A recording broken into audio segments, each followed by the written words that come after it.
surrounded by journalists. Hold your position.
I see multiple journalists on the horizon. Stand by.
You're watching TBPN. Today is Monday, June 23rd, 2025. We are live from the TBPN Ultradome, the Temple of Technology, the Fortress of Finance, the capital of capital. El capital de capital. Massive news today. Over the weekend, Elon Musk announced the Tesla AI robotaxi launch in Austin, Texas. This afternoon was the big technology news of the weekend. Technology news. Of course, we will be covering what's going on in Iran. We have an exclusive interview with Shervin Peshawar, the investor and Iranian entrepreneur who came to America decades ago, has been waiting for this moment for 46 years, as he put it to us. We pre-recorded an interview with him because he is in Paris. It's very late there, but it was a very fascinating interview. You'll hear that at the end of the stream. We have a great lineup, tons of interviews going on. We're talking to the founder and CEO of Klarna. We're talking to a partner at Khosla Ventures. Tom Mueller from Impulse Space is coming on. Then we have Derek Thompson, the author of Abundance and owner of a new Substack. As well as we're doing a lightning round with a bunch of founders who have raised money recently. And then we're talking to Yaxine, the ex-software engineer of X. Software engineer at X. He's an ex-software engineer. So it'll be fun to talk to him. Anyway, we have someone who's written about the Tesla Cybercab in the robotaxi, in the back of a robotaxi, hopefully calling into the show. I sent him the link. We'll see if we can bring him in. Hey, there he is. How you doing? Perfect timing. How's it going, guys? Can you see what's happening? Here, let me see. Can you see it? Yeah. Wow. Yeah, there you go. Amazing. We got our safety rider right here as well. Oh, very cool. Nice. Okay. He's got some sick glasses on, but yeah, we're in the robotaxi right now. This is my 5th ride. I'm also here with Harry from the UK. Oh, hey, Harry, what's going on? He's a fan of the channel. Awesome. Yeah, so yeah, this is my 5th ride. It's been amazing so far. It really does feel like Tesla has hit this one out of the park, truly. The geofence area is definitely much smaller than Waymo's right now, but I think they did that with the thought process of like, hey, we want to make sure we have a really good launch. We want to make sure that it's going real nice and smooth. And but so far, the rides I've taken have all been really, really good, very smooth. It's very hard to communicate just how smooth the car is unless you're familiar with the software, unless you're familiar with FSD and how it operates on the Teslas. It's very, very similar to that experience. It's just there's just nobody there now, and that's the freaky part. Is that awesome. You know, for a lot of people that have been following the company. A lot of us knew this day was going to come where Tesla would pull the trigger and start, getting actual paid driverless cars on the road. But nonetheless, now that it's here, it's kind of like this is wild. That's This is awesome. wild. Insane. So is And the that stock better? is up Yeah, that's much 9. better. The stock is up 9% today. 9% today. Wow. Yeah. Yeah. You're welcome, everybody. I'm kidding. Yeah. Yeah. Give us your other takeaways. Well, I saw you posted a good breakdown from your experience. What else do you have to share about the process? Did you need to go through a pre-registration to get onboarded? It feels like it's not completely open access just yet. Yeah, so yeah, we were invited. We're a part of like a very limited group of people that were invited. I think Tesla was just here. So somebody crossed over the road and it just navigated that, no problem. Wow. Nice. Yeah, it's a very small group of people. I think a lot of us that have followed Tesla very closely over the years, Tesla went out of their way to sort of, get us some early access so we can go out there, test the system, get it out there for people to see how it performs. So far, it's very, very limited in its use case, and I'm showing you guys here just on the road. Hopefully, does it come across? Can you guys see the road, how it's driving? Yeah, it's a very steep. Yeah, I think Tesla very specifically started this very small, but now if you go, people can go and their zip code and their phone number and email address. So they can sign up for the service, and that's probably a way for Tesla to get some idea of how much interest there is for this thing out there. But so far, it's very small geofence area, small group of people, and I think I don't know how many cars they have on the road, but I doubt is more than 10 right now. We're at a 4-way stop right now, and it's navigating that no problem. But yeah.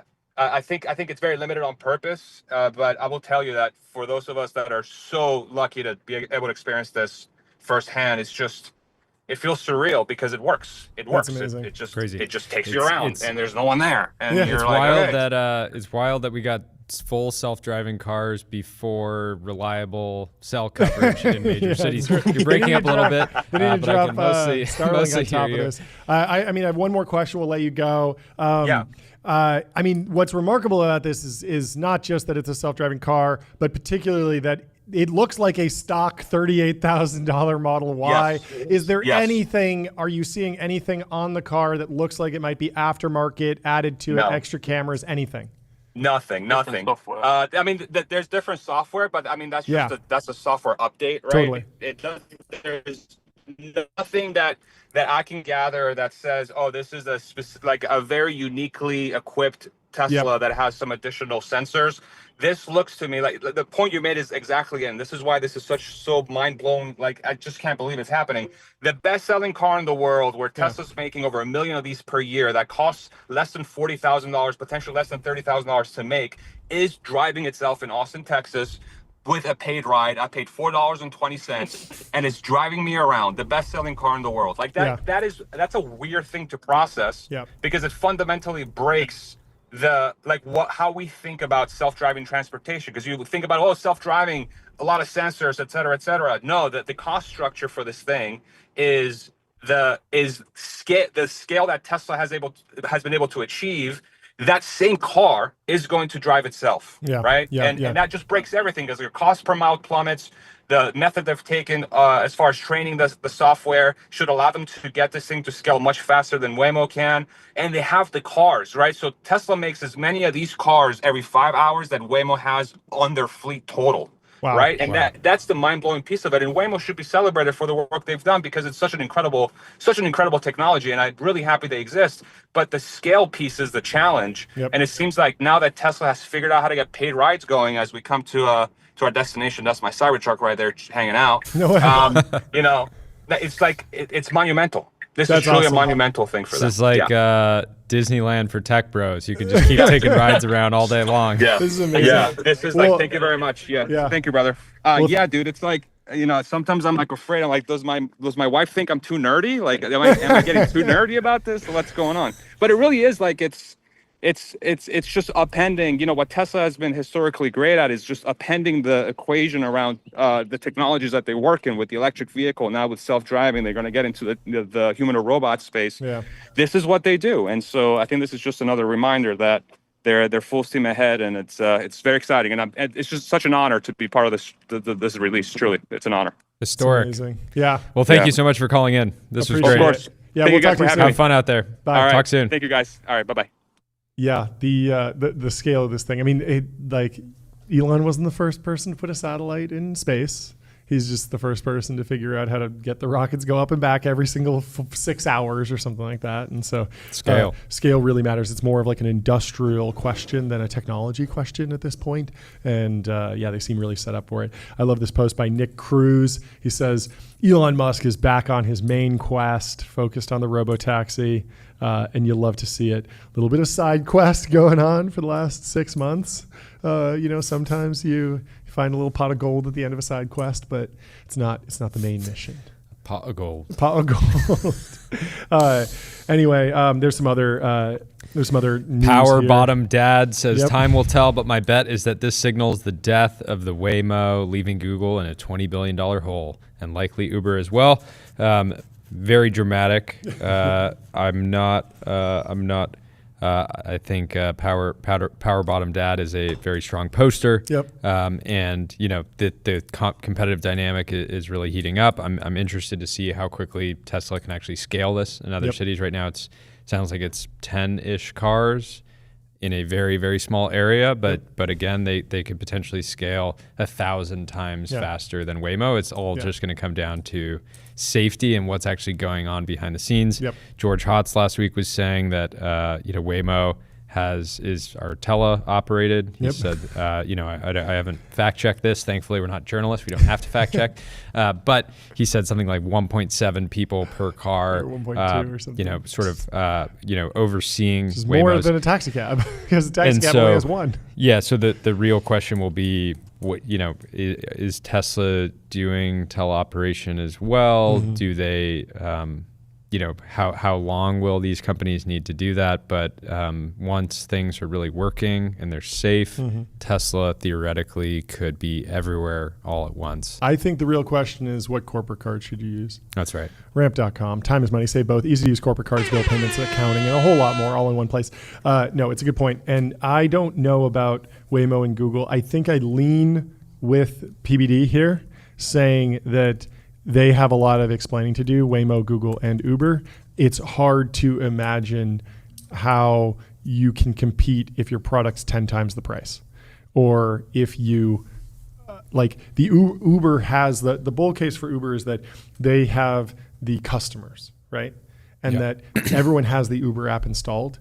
But if the only way to hail a cybercab or a Tesla robotaxi is through the Tesla app, how hard is it going to be to get people to install that app? I think it's going to be very easy, because the brand awareness is huge. Engine. The brand awareness is huge. It's not like Zoox, where it's you got to be an insider to know that they're doing tests and that they're a major player in the space or whatever. And the virality of seeing Teslas driving around with no driver in the front seat. That guy's in the Tesla army. Like, he's doing the promotion for free and getting a ton of impressions. When it comes to Uber, you have to remember that Dara, CEO, was formerly the CEO of Expedia, which was a booking website. Yes. And so they didn't own planes. If Uber can figure it out, it's like, hey, we're just routing demand and we're taking a cut. Yes. But we're integrating with multiple different, autonomous vehicle providers. That actually would be the bull case. But the question is, does Tesla just say, can that happen? We got this. Yep. We're not going to give up. We're going to let. I mean, I guess consumers go direct. a lot of the question depends on the timeline, because if the robotaxi, so we don't know how much work they did. These might be somewhat teleoperated. They have a safety driver literally in the car, right? Although it's interesting, because the safety driver, did you see the safety driver? Do they have a pedal? Because if they don't have a brake, what is the safety driver doing? Is the safety driver going to reach over or push a button on the screen? Kind of unclear. But the question is, if the robotaxi can't generalize to odd conditions, then you wind up in a situation where if you have the Tesla robotaxi app and it doesn't work in the snow, or it doesn't work in the rain, or it doesn't work if you need to get to the beach, or we won't go into the mountains, well, then all of a sudden you actually do want something. Like, the beauty of Expedia is that it can book me a Southwest flight from Burbank to SFO, but then it can also book me a Yeah. Dubai Airlines, first class Emirates Air, all the way across the world. And so if there is a world where I want a variety of products. It's benefiting from variety and not this frequency of booking. If you're booking a Tesla Cybercab multiple times a week and you can save by going directly to the app, you're just going to do that. Yeah. Overall, I thought the Robotaxi did an incredible job under pressure. Probably it's the first sort of live show that it's been a part of. Yep.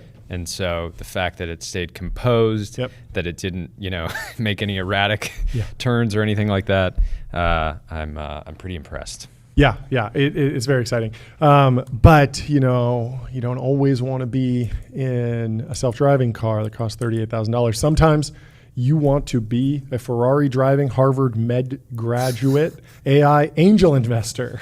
We saw this photo on the timeline. Incredible. Loved this. It seems like pure bait for VC congratulating themselves for VC brags. AI so angel, humble. Harvard Medical School. Is that a Roma? I think so. Would have hit harder if it was an SP3, Yeah, okay, you're an AI angel investor, but with the probably base weren't Ferrari seed investor in scale. But clearly has done well and enjoys the. Ben is saying it's an SF90. That's not an SF90. No way. I think it's a Roma. I think it's a Roma. I think you're wrong. Debate. Ben. Let us know in the comments. You know what's missing from this picture? A luxury watch. This person's got to get on Bezel. I'm sure they have a header on. They might even have a racing machine on the wrist. They might. Go to getbezel.com. Shop over 25,000 luxury watches, fully authenticated in-house by Bezel's team of experts. Trump, this is the news of the day with the Iran crisis. Donald Trump says, everyone keep oil prices down. I'm watching. You're playing right into the hands of the enemy. Don't do it. You love to see the president talking directly to the market. Everybody's saying this is ridiculous, but it's never been tried. People always say, all that matters in oil prices, supply and demand. Yeah. Well, all you got to do is say, hey, supply, go down. Hey, supply, go up. And demand go down. Yeah. And then we will have lower prices. I mean, there is something to that. Hasn't been tried before. Like, it's worth trying something. If you do signal, I mean, there are stories about oil prices going down because Americans got the signal that prices were going to be high and they stopped traveling as much during the summer vacation, for example. Like that does happen every once in a while. But very, very odd to post anyway.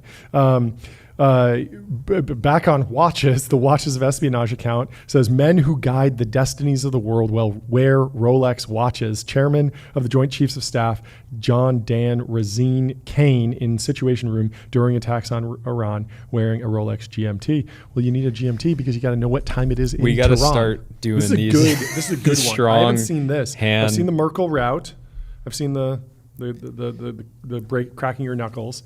But this is special. It's like 4 points of attack. I mean, I guess they did hit 4 sites, so you got to point to all of them. Yeah, that's right. Interesting. Well, it's been an eventful morning. Yep.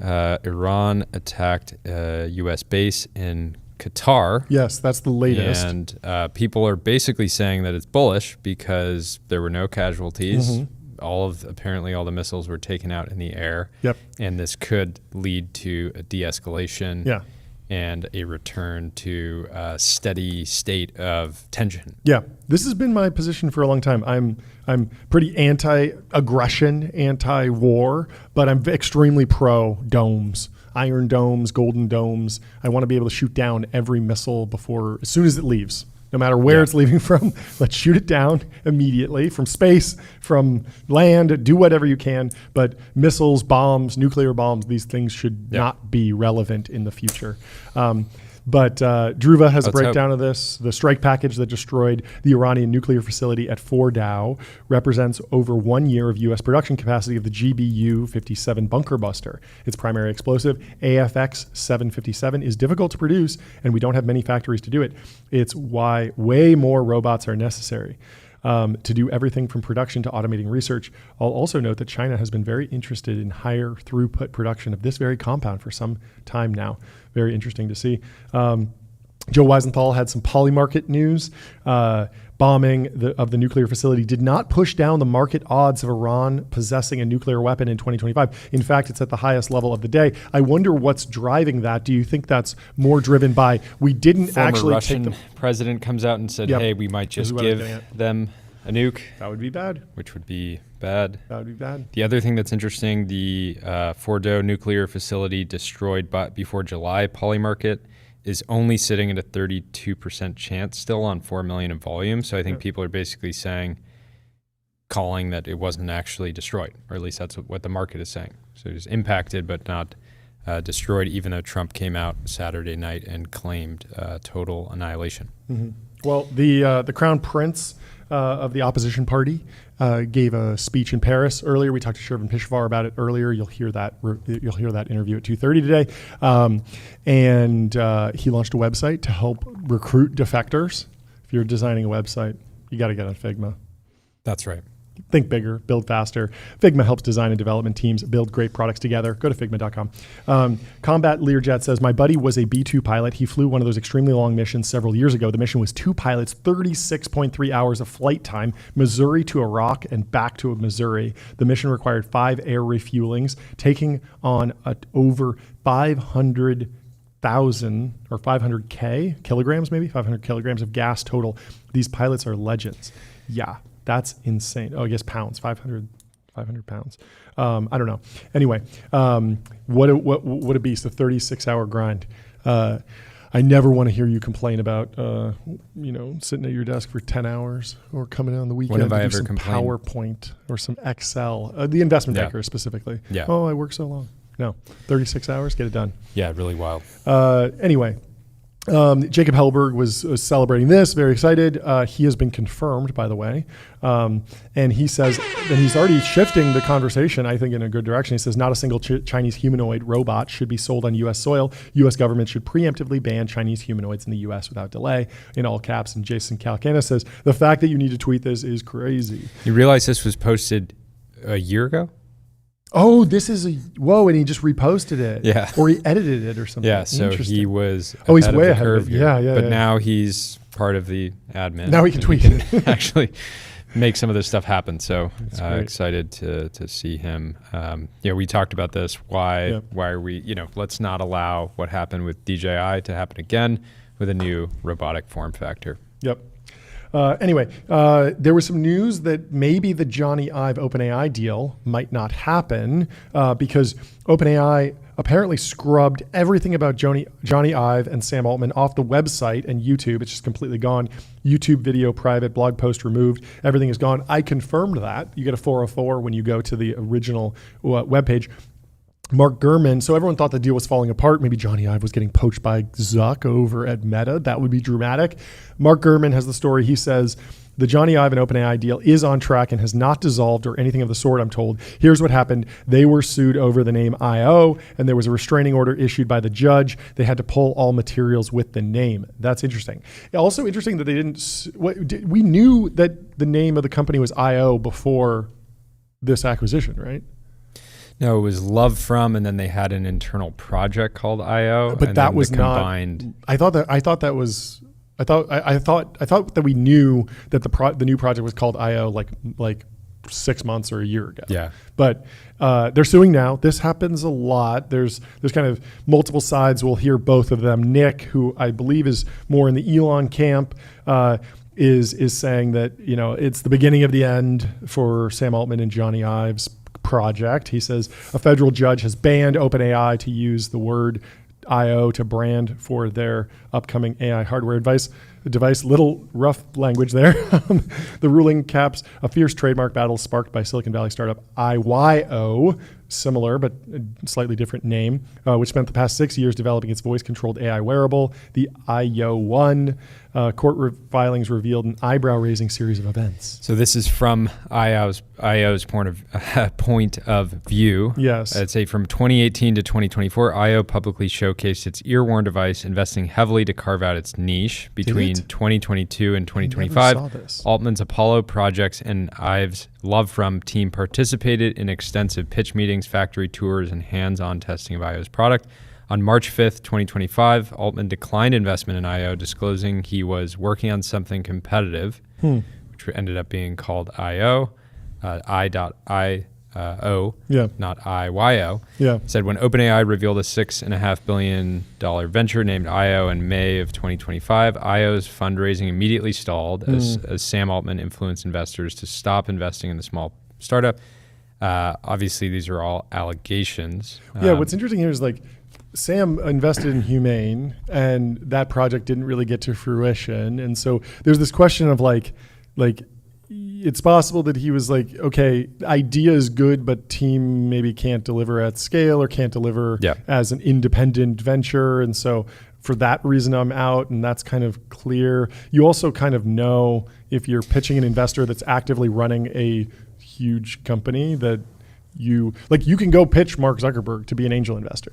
But if you're pitching him like Instagram 2.0, you kind of know, okay, I'm so the thing that's clear I'm letting here, the fox in the hen house. The thing that's clear here is that it's very possible that the company IYO has great grounds around the trademark. If they've been operating for a while, and it is confusing, also, right? Even when we're saying it out loud. Yes. Also, IO, it's not such a good name that like they have to stick with it. I would just change that name immediately. I never thought it was that the name was amazing. Name. And I would rather just have it called like the ChatGPT phone or something, or the OpenAI phone or something. Like there are other. They probably couldn't get away with that because it sounds too much like iPhone. But there are other brand names that they could spin off of to create a device that's the OpenAI device, and they don't necessarily need to use that IO keyword. And so backing off of that seems fine. There's also this trend of like when big dollars are changing hands, like $6 billion in this case, oftentimes there are folks that come out and file lawsuits because like there's a whole bunch of money changing hands.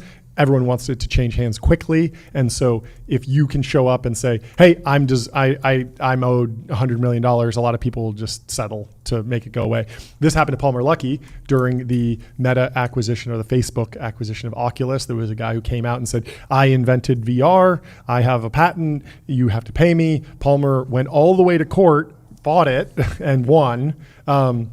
But it was still framed in the press for a long time as like Palmer Luckey stole the idea for virtual reality, which of course is one of those things where it's like, okay, like the idea of virtual reality has been around for like decades, if not like 100 years. Yeah. Palmer he stood on the shoulders of giants, used some patents and some technology and licensed some of that stuff. And so you might have a claim, there might be some sort of settlement, there might be all sorts of different things. But at the end of the day, there was no evidence that Palmer was like literally cheating off his homework, like looking over there, being like, let me just take this to market. Also, the general idea for virtual reality had been something that had been written about both in venture and in sci-fi for decades. So. And it's the same thing here.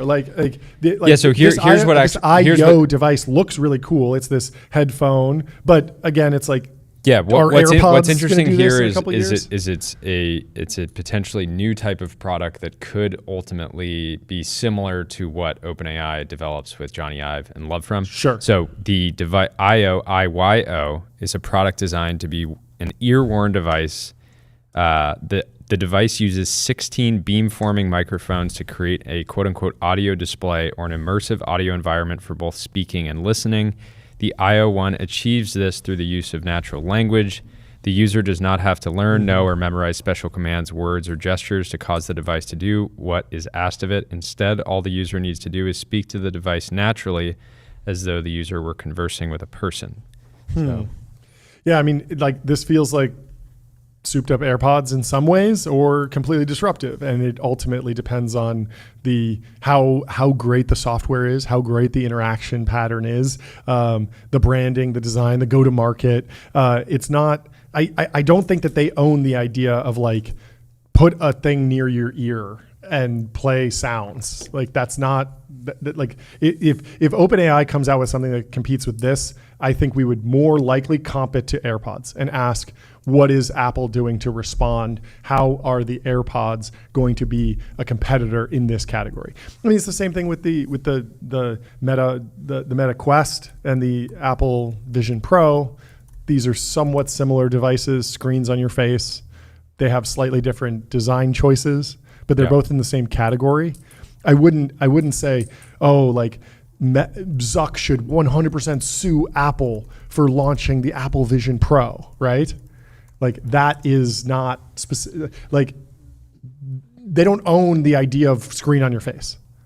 And I would say that Apple doesn't necessarily own the idea of audio in your ears, and Johnny Ive doesn't necessarily own that idea either. So it's going to be a much more nitty gritty. You might be more quick to come to the defense of IYO if you knew they were funded by both big tech and big defense tech. Tell me. Lockheed Martin and Alphabet are both in the company. They've raised over $20 million in venture funding to date. So it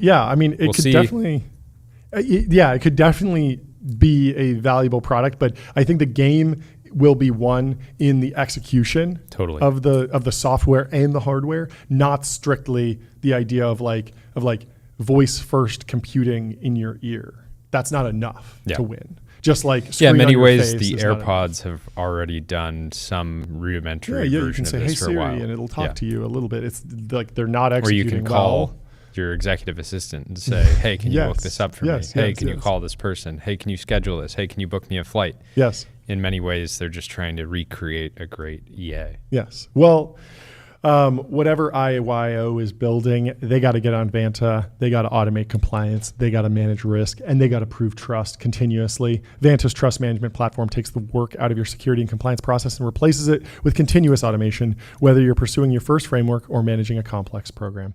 But yeah, I mean, these lawsuits are always interesting. Could wind up being a big settlement. I mean, if they can even get $40 million from the $6.5 billion in a settlement, that's a Series B for them. They get to keep going, keep building. Yeah. That's probably a good outcome for them.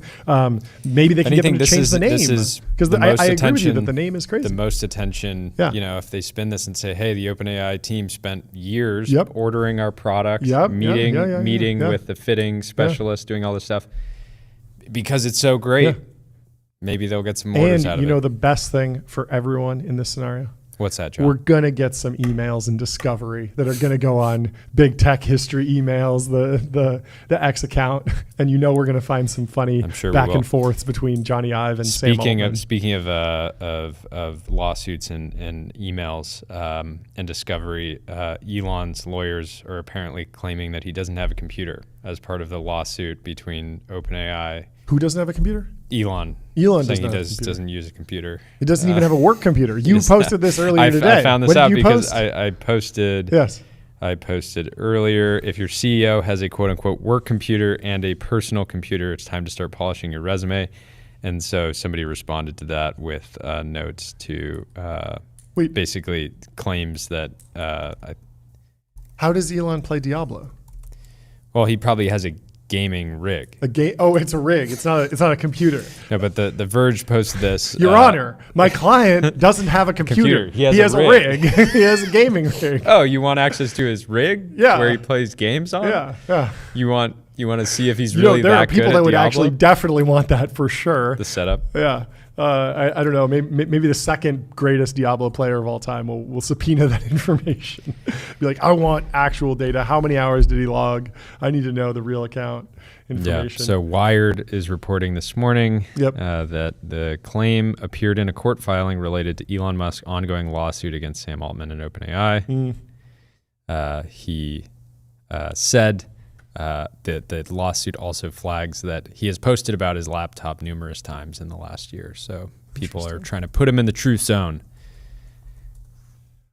That is crazy. So he doesn't have a computer. He doesn't have any apps installed on the computer. He doesn't have Linear installed on his computer.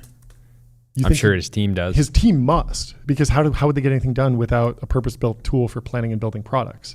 Like they need a system for modern software development. How else would they streamline issues, projects, and product roadmaps? How else would they run such a big service with so few people on their team? It would make no sense unless everyone is just okay.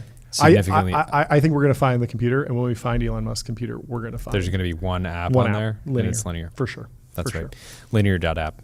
Anyway, an anonymous little birdie told me that he does have a gaming PC with an ultra massive screen Sick. and indeed does not have a work computer. LOL. So, pretty amazing. based. Okay, anyway, Wealthfront is filing to go public. Very exciting. We've heard about this fintech platform before. Seems like the window's open, John. The window is wide open. If you're a Series D company, Series C company, Series B company, maybe Cluely gets out. Who knows? I could see Cluely getting SPAC. out with Chamath. It's possible. One of Anything's Chamath's new possible when the vehicles. window's open. So go for it. If you're a founder, our advice to you, just go public. Just take your company public and then go on a generational run, compounding it 40% a year stock price for a couple decades. Yeah, a couple decades. That's all it takes. And then you'll be in the Mag 7. Yeah, in many ways, if you go public earlier, those initial years can be easier because it's such a small base. Yeah, everyone says, much easier to like, grow. the SEC requirements are so difficult, and you could be shorts. You could be short sellers could attack you. It's like that's just inspiration Attack to them grind back harder. with putting up incredible Exactly. quarter-over-quarter results. Blow them out. Blow out the shorts. Speaking of the public markets, Anthony Pompliano posted this morning, today I'm announcing a $1 billion merger to create ProCap Financial, a Bitcoin native financial services firm. The company will be a publicly traded entity on NASDAQ at the conclusion of the proposed business combination between my private company ProCap BTC LLC and Columbus Circle Capital Corp 1, a publicly traded SPAC. The ticker for the publicly traded entity right now is CCCM, and he has raised over $750 million. They will focus on acquiring Bitcoin for their balance sheet while also developing products and services to produce revenue and profit from the Bitcoin on our balance sheet. Let's give it up. Some people would say that should be the first goal. But it's the Let's third give it goal up in for this. revenue and profit, everybody. We love it. Love to see Trying it. to be the Warren Buffett of Bitcoin. Buy companies, invest in Bitcoin, funnel the Bitcoin back into buying more companies, produce more Bitcoin. The flywheel continues. That's I think right. That's the goal. Whatever company you buy, got to put them on numeralhq.com, sales tax on autopilot. Spend less than 5 minutes per month on sales tax compliance. Should we do some of the downstream fallout from Cluely? I didn't even know if it's fallout. Yeah, I just wanted to kinda cover this criticism. post from Will Brown first. Oh, yeah. Zuck hired Alex Wang for 0.5 to 1% equity. He's basically a founding engineer. Thought that was good. When the 15 billion number was being thrown around just a week ago, everybody was freaking out. But it's barely a point. Yeah, we identified that. It's like Threw him it's a like, point. It's like what would it take for Alex Wong to move Meta's market cap 1%? Well, like, I don't know, a great Llama 5 release, that would probably do it, right? Like there's a ton of things. There's a lot of opportunity if you're just talking about that's being the stakes. It's not that he has to overnight double the company in size. He just has to implement a rational and effective AI strategy. Ben Thompson was talking about this earlier today. For a multi-trillion-dollar opportunity. Yeah. And there's so many places where AI products can have an impact. Ben Thompson was talking about this idea that the researchers are really important, but what Zuck has been on a tear about is hiring actually great managers. When you look at Daniel Gross, Nat Friedman, Alexander Wong, like these guys are the criticism, like they're not researchers, but that's actually probably the benefit to the strategy because we are in the application war right now. We are in the implementation of these AI tools, and the capabilities of the models are clearly way ahead of the actual foundation models, like the actual science that's happened. I was thinking about this just like for Instagram during the DALL-E moment. I was like, I wonder what would happen if you just took every single person's on Instagram, their most recent photo, and Studio Ghibli'd it, and just sent them to it. Send it to them proactively. It would cost a ton of money to do this in the inference, but you do that, you send it to everyone, and you just say like, would you like to post this? I bet you have like the biggest day on Instagram like ever, right? Yeah. Because you're just creating all this like viral fuel for the day. Or what does it take to distill that model down, bake it into just a filter? So when you upload a photo, you can just select the Studio Ghibli thing and it runs efficiently. And that's not really a research task. It's more of like product management. And I'm not even like a product manager at Instagram, right? Let's give it up for product managers. But like those types of like the volition that it'll take and the will and the incentive alignment that it'll take to actually roll out a product like that and and really push the team to be like, no, we want to spend all this money rendering these Ghiblies because we think this is a calculated risk that will put us back in the AI image conversation. Or we want to, spend all this money to distill down images, image generation and diffusion to a point where it can just be a filter button on the Instagram app. Like those are product management, those are cost. Like it's almost like more of a CFO question than a research question at this point. Like we know that the Ghibli filter is doable and it's great. And so how do you actually get it out into the world effectively? And that's more of a manager discussion. So he's basically a founding engineer, but I think he's going into more of like a C-suite role. So we'll keep tracking it. Anyway, should we keep going into the AI application layer with the wrapper of all wrappers, Cluely? The final wrapper, the final boss of wrappers. Yeah, we should get Tyler's take on this because the question that I think people are digging into is that Cluely, it's like the easy take was like, oh, this is like Theranos. And it's like, I don't think it's like Theranos at all. Like the product works. Like you tried it and you would agree that it is a real product. Yes. Yeah, for sure. 100%. I mean, it does what it advertises. It does what it advertises. Now there are some questions about like the actual long-term value there, or I think the risk, the bear case for Cluely the risk is that the risk is that the opportunity does not align with the marketing strategy. Yes. So like the opportunity for helping students with their homework and the sort of like traditional nature of cheating aligns with the marketing strategy. I think they can dominate there. The enterprise opportunity of let me intake all the information from every call that you have internally, every sales call that you have, that's a very competitive space. That's a very competitive space that the labs will probably want to own because it's very valuable data, right? You can imagine OpenAI having a desktop application that's permanently running. They already do. They already have but they haven't adopted that pattern degree. And so the risk is like if the pattern really works and people are like, this is what we want. We always want the screen capture and constant responses from LLMs. Like if it's a really big opportunity, you're going to face competition from the really big labs. If it's a smaller opportunity, it's hard to kind of scale up. So there's a lot of and the other pushback was high level. Why are we funding these types of businesses that are loud and not truly sort of bending the world in any type of positive direction? And it has the cheating angle, which some people. I think that was very intentional. I think it was the pushback like I would have there is like it seems like there is enough venture capital right now. Mm-hmm. Like if you have a great idea in hard tech, defense tech, manufacturing, et cetera, you will be funded. And it's not like some great manufacturing American dynamism business is not getting $15 million this week because Cluely got 15 last week. And so it's not zero sum. We had some good reactions.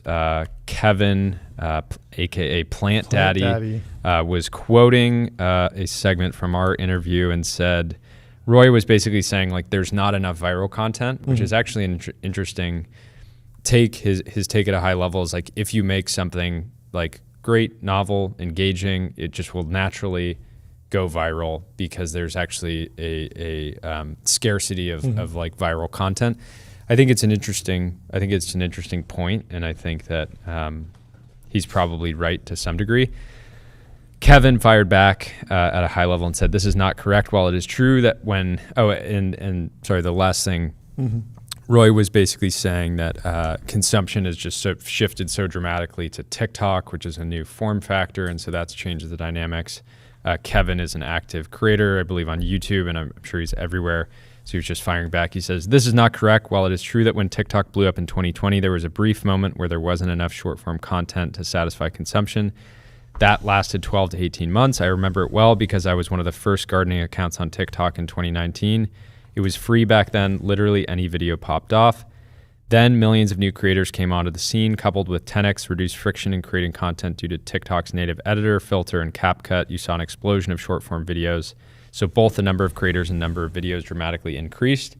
Consumption just increased even more because the videos were all 5 to 15 seconds long. So one scrolling session equals 100 videos instead of 50 to 70% of one YouTube video. It's not true that for the next 6 to 12 months, anything that you post has a potential to go viral will go viral. That's only true when there's a paradigm shift and all platforms have to catch up. The phase where IG, Meta released Reels and YouTube released Shorts to catch up to TikTok was truly a free attention grab era, and thousands of creators made a fat bag during that era. From 2020 to 2022, I grew Epic Gardening from 300,000 to something like 8 million across all platforms. It was that free. That time isn't today, though. He says, I think what you're seeing right now with Cluely is someone applying a Mr. Beast style hyperscale influencer content model into something that VCs will salivate over, B2C AI. Whether anything comes of it is another story, but it is somewhat comical to see the tech VC space go crazy for the viral attention grabbing when the type of attention they're grabbing as well as the scale of it is dwarfed by almost any top 1% creator, of which there are thousands of. Yeah, Christian Kyle was pointing out that Cluely is getting millions of views on X, but only a few thousand views on YouTube. And so it's very, very platform specific. And yeah, but Roy is really fantastic at applying that the viral playbook that works for X on X, and it's been very successful. And I think they're successful on other platforms too. But it is interesting. Yeah, and it's interesting. Slow Ventures created a fund. Megan Lightcap over there runs it. We've had her on the show, I believe, right? We've had Sam. I don't know if we had I don't know. Megan We yet. actually should. had Megan on, but we should. Basically saying, hey, there's all these creators that are getting a massive amount of attention. They if they have capital, they can monetize it. So some people are paying attention to this. It's still like I've been surprised by how much the cheating buzzword has been really controversial. It seemed very clear to me that was deliberately edgy and just kind of an edgelord statement, and that it was pretty clear that the tool was very much just like embracing the new norm of co-pilots happening everywhere, and that cheating was deliberately used as a word to kind of spark controversy. But it really is acting as baggage on Roy. And so Sarah Guo over Conviction said, we should celebrate hacking, not cheating. Cheating quietly pockets extra monopoly money, insider trading, plagiarism, inflated metrics. Hacking openly flips the game board, exposing rigged rules and inventing a better game for everyone. Wikipedia replaced Britannica, Airbnb monetized spare rooms, Linux openly challenged Windows. Both break the rules, but hacking doesn't compromise integrity. It reveals the old game wasn't worth playing. Yeah, it's interesting because like he could have totally reframed the Cluely launch as hack everything, hack dating, hack your online interviews or whatever, and it probably would. Or the other position is like much less viral, but much less controversial. Yeah. But it's the other thing is like give yourself superpowers in any of these domains. Totally. Right. Yeah. I mean, the co-pilot thing is like the friendliest framing of all of this, right? It's like, yeah it's just like something to help you out. Autocomplete, saying autocomplete for everything is not nearly as viral. And many people have said that over the last year. And I think this is what Roy is already yeah. battling with is he, I think, generally has good intentions, right? Mm-hmm. He has his own intentions around, he clearly is excited about being famous. Yeah. In many ways, he already is a niche tech celebrity. Yeah, over 100K followers. But at the same time, he does want the respect of insiders. I think you can tell that from some of his comments over the weekend and replies. So anyways, he's young. He's going to figure it out. Well, if he's going to try and sell this into enterprise at some point, he's got to get on ADIO, Customer Relationship Magic. ADIO is the AI native CRM that builds, scales, and grows your company to the next level. Lulu continued the conversation saying, one thing Cluely got really right is hiring only marketing people who have already built large followings on their own. Any marketing person that isn't bringing you an audience is just being subsidized by yours. I thought this was a good take. I don't know how it's tricky because many people who have built large followings have their own businesses, but Roy's clearly created some sort of like great relationship with them such that they can come in and earn a paycheck and at some point get paid very highly. Kind of unclear how much is cash and stock, but it's enough to get people to step back from a TikTok account that's 100,000 followers or something like that. But that type of person understands the algorithm and actually can do marketing more effectively. And so I think there is an interesting lesson there in that the new marketing, like we transitioned from resumes to GitHub profiles for hiring programmers. We've seen this with folks the interns that we've hired, where someone will come in and say, I built this weekend. Here's an example of what I can build, or here's an example of something I built in the past, an open source project. And the equivalent in the marketing world now is building some sort of following and actually understanding content creation at some level. And so it's very bullish. Maybe marketing departments should be doing more proactive outreach to folks that are building large followings but not quite monetizing them just yet, and saying, hey, you clearly understand Instagram, TikTok, whatever you're doing, you should come inside the organization and work here in our marketing team, which I think can make sense. Dylan Field had some alternative framing of the Cluely story. He said, Cluely isn't just good marketing. Roy hacked the algo feed with an anti-fragile mimetic virus. And the more energy you throw at it, the stronger it gets. Well, here we are, throwing more energy at the mimetic virus, baby. That's what it's all about. We can move on from Cluely in a little bit.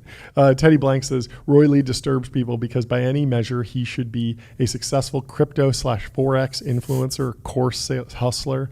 But instead, he chose B2B SaaS, and it feels unnatural. Funny that he's saying B2B SaaS because the previous post by Plant Daddy said B2C SaaS, and so no one even knows. They're doing both, I guess. Yeah, they'll sell to willing buyers at market prices. Also interesting in the open source world, Ian has the story. While Cluely spent that $15 million on marketing videos, this random guy on Reddit built and open sourced the exact same project. Always interesting to see when these open source projects break through, because I remember there was a competitor to Devon, Open Devon, that was open sourced, and everyone was like, Devon's cooked. But we saw the data, and it seems like Devon's producing tons and tons of GitHub pull requests and has a very different go-to-market motion, and that for a lot of enterprises that are doing replatforming of their .NET application to Python, they might not want to use an open source product. They might want to have a team there that's actively improving the project on a daily basis. And so the open source did not kill Devon in that case. In fact, their more significant competition comes from OpenAI, and another large enterprise scaled, $100 billion company, not just some random developer. On the flip side, we saw DeepSeek and Manus come out with open source projects. Manus, but not quite these I just open sourced it and made it free. Like DeepSeek and Manus, nobody would call those like true side projects.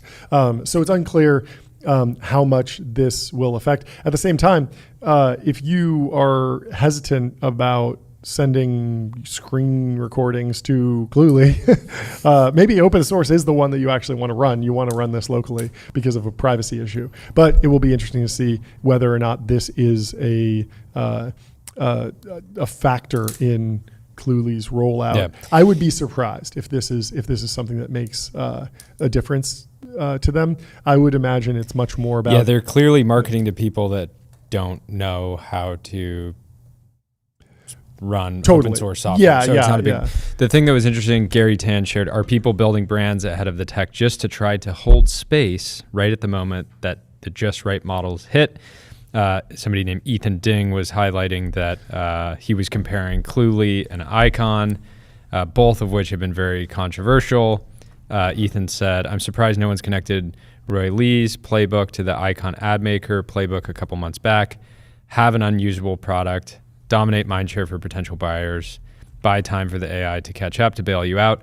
I don't, Roy Lee's product is not unusable. We used it on the show Friday. Yep. It worked for the use case that they advertised the most. Yep.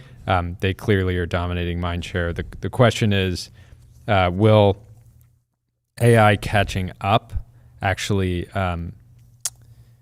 enable them to win in the enterprise or these categories? The issue is that the two categories that Cluely is going after, being effectively like B2C, so like students, and B2B enterprise, are two categories that ChatGPT is already dominant in. Yep. And so the question again is are they going to be able to win head to head with OpenAI, even if OpenAI doesn't have as many viral TikToks being produced in-house? So. Yeah, he calls out the risk of churn here. I think that's very real.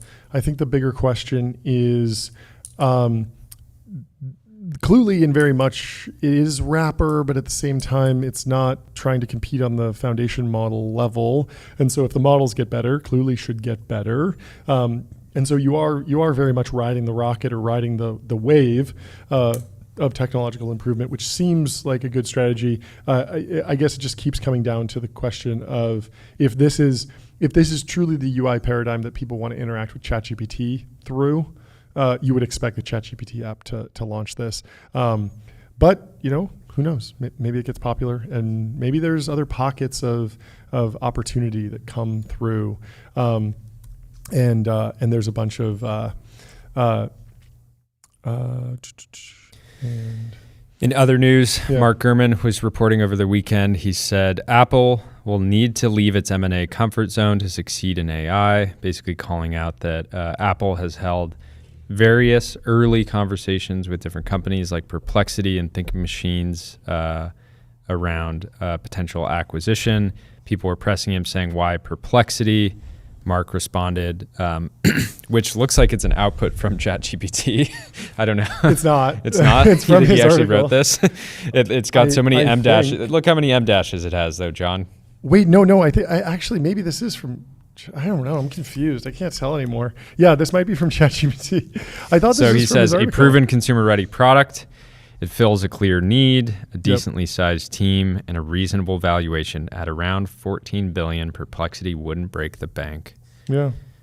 And the timing, too, is interesting. Apple's long-running search deal with Google is under threat from a U.S. antitrust suit. This iPhone maker has to prepare for a post-Google search world, and acquiring Perplexity would allow it to finally launch its own Apple-branded search engine. My question about Perplexity going to Apple is, what is Perplexity building on top of that wouldn't be an issue in an Apple acquisition? Because I don't think that they trained a foundation model themselves, and I don't think they necessarily wrote a massive web scraper. So I feel like they might be sitting on top of a few APIs that might be renegotiated if all of a sudden Apple's the buyer on the other side. So Google search or Bing, I think Bing also had for a long time an API where you could search the web using Bing and resell that as a product. But if Apple's the buyer, it's going to be a different conversation with Microsoft, right? So they use a number of different, they have their Sonar family of models. Those are Perplexity's in-house models. Probably then fine-tuned they have on Llama or R1 something. 1776, That's on which was a DeepSeek. DeepSeek. Then they have a bunch of different third-party models that they use: OpenAI, Anthropic, XAI. So they're routing to a bunch of different. But they say the default model is optimized for speed and web browsing, delivering fast, relevant answers. So yeah, Perplexity's been solid. I use it once a day. I don't know if I. Oh, you do? I at least once a day. I don't know if I'd use it if I wasn't running the show, but I get value from it day to day.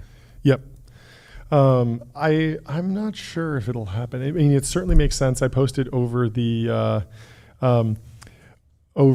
weekend that Siri was an acquisition. And so even though Apple has this culture of let's never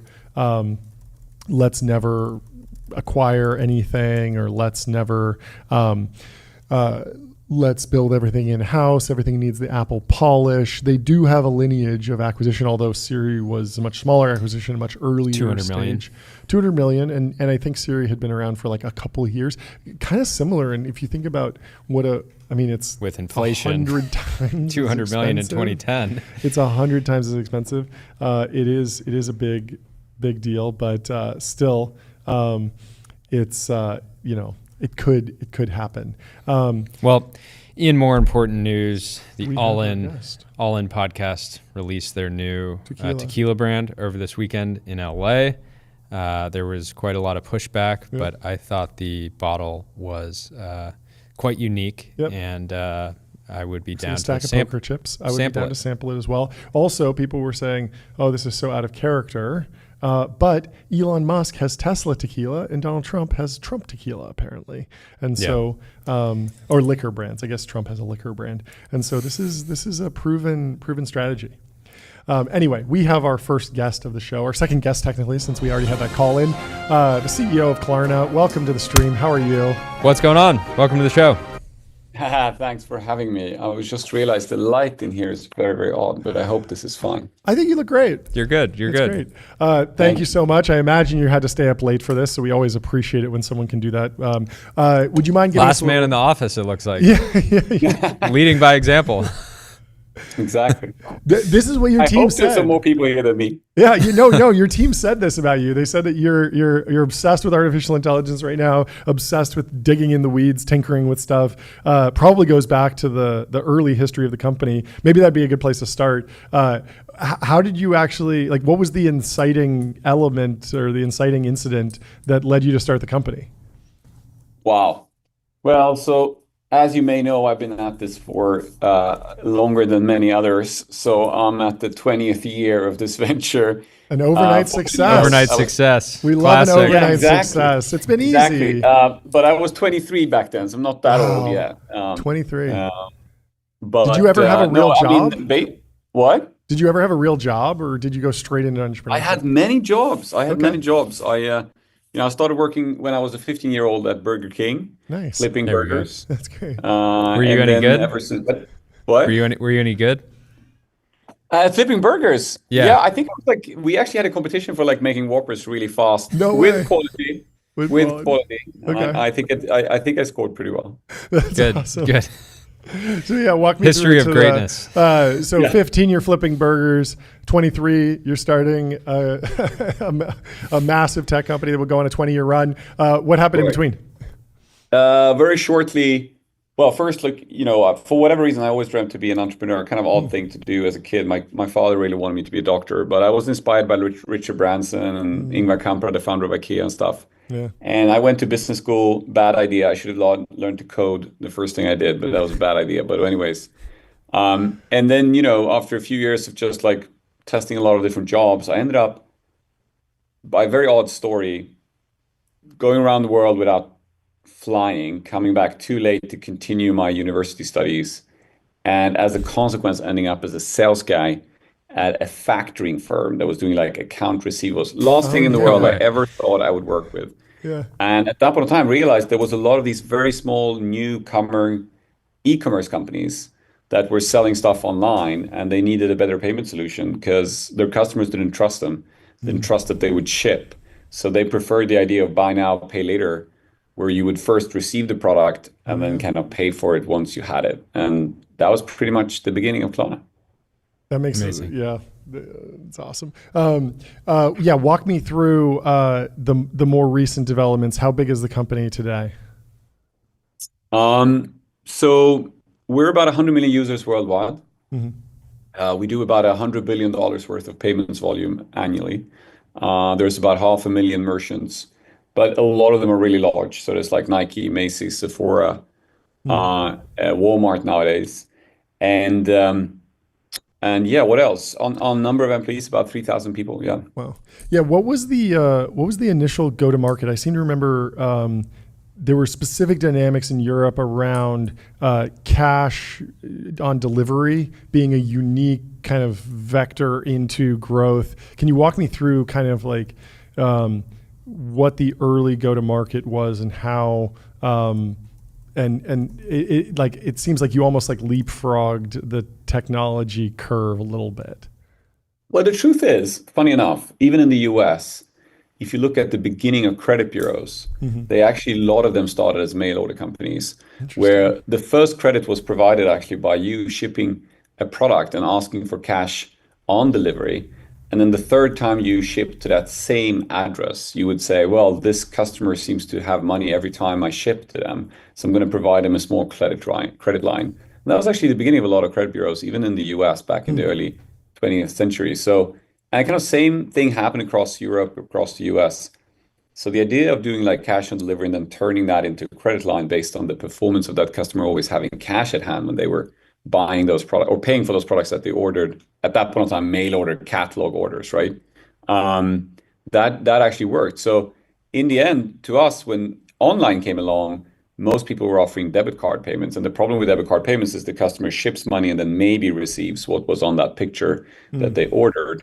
And so basically offering credit, not necessarily for for purpose of lending, but more for that kind of security of getting and touching the product before you paid for it made a lot of sense, especially in markets where credit cards were not as prevalent as they were in the US, right?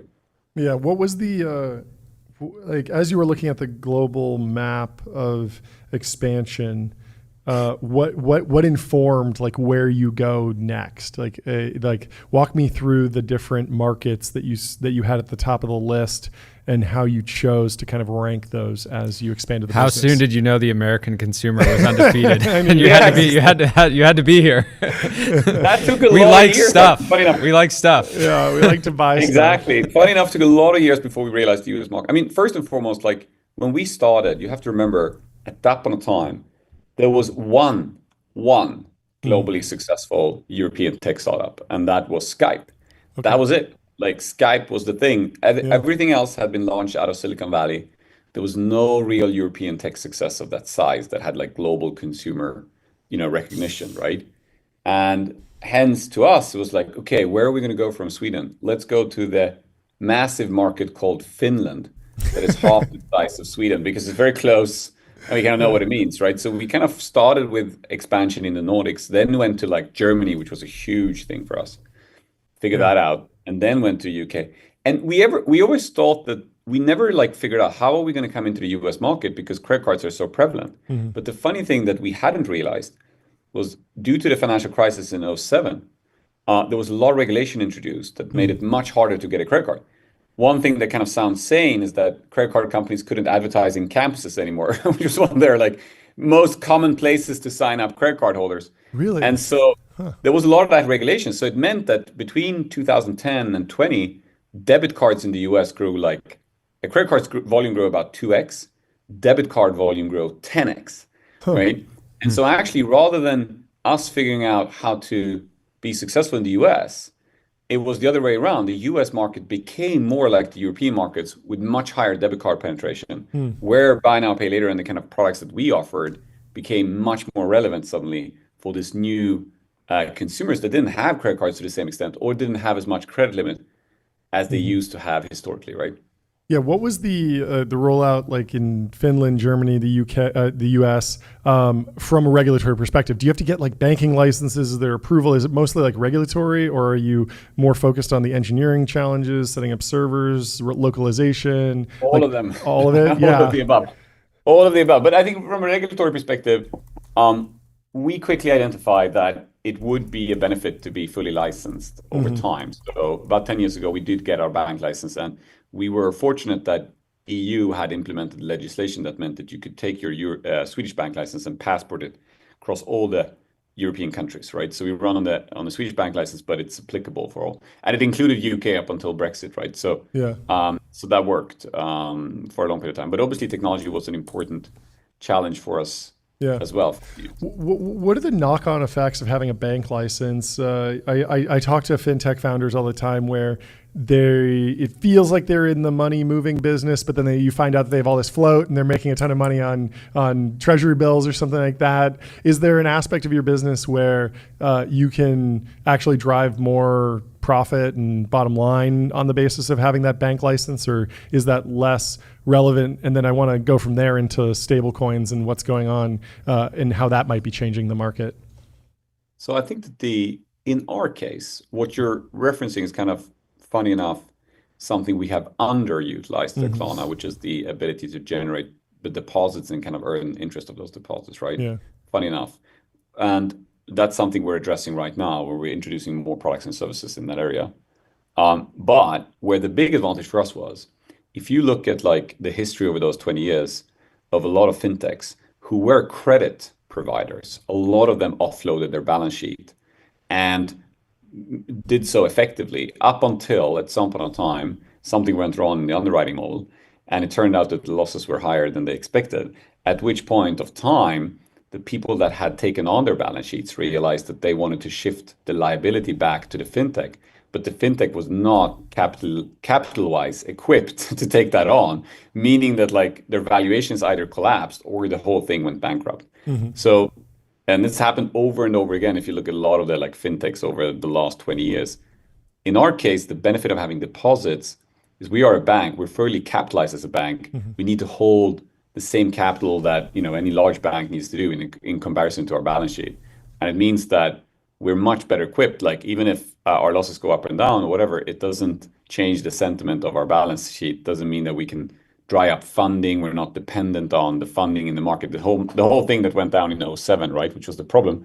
We're basically we only have deposits and that are insured by the government and so forth, right? So it gives us a much more stable way of funding the bank, basically. Then on stablecoins, is there any benefit to you there? We've heard stories about lower fees and faster payments, and obviously there's a massive, the frequency of payments across the Klarna network is massive.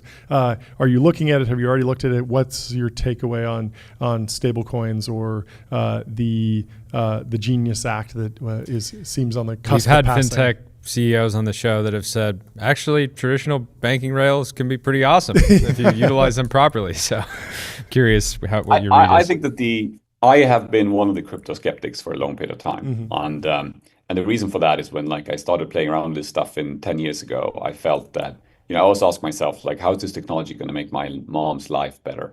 Like, how's it going to make our products and our customers' experience better? And I didn't really see any benefits of the technology, apart from the fact that people have been speculating that it's an interesting asset, an alternative asset to hold, right? Like Bitcoin or whatever. But then I gave it a second chance, a second look now, about a year ago, started looking at the next generation of stablecoin implications and implementations. And I very much agree with the fact that now the technology is showing strong promise, both in its speed, in its cost, et cetera, versus the traditional bank rates, especially obviously in international transfers.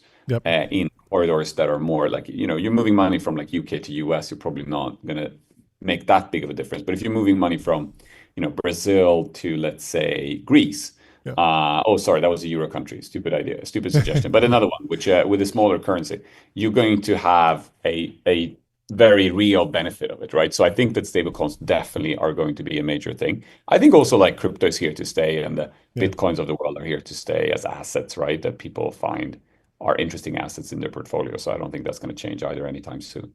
Yeah, I'm always interested in where the value will accrue with these technological shifts. Specifically, with stablecoins, you can imagine if you're going from 2-day settlement to instant settlement.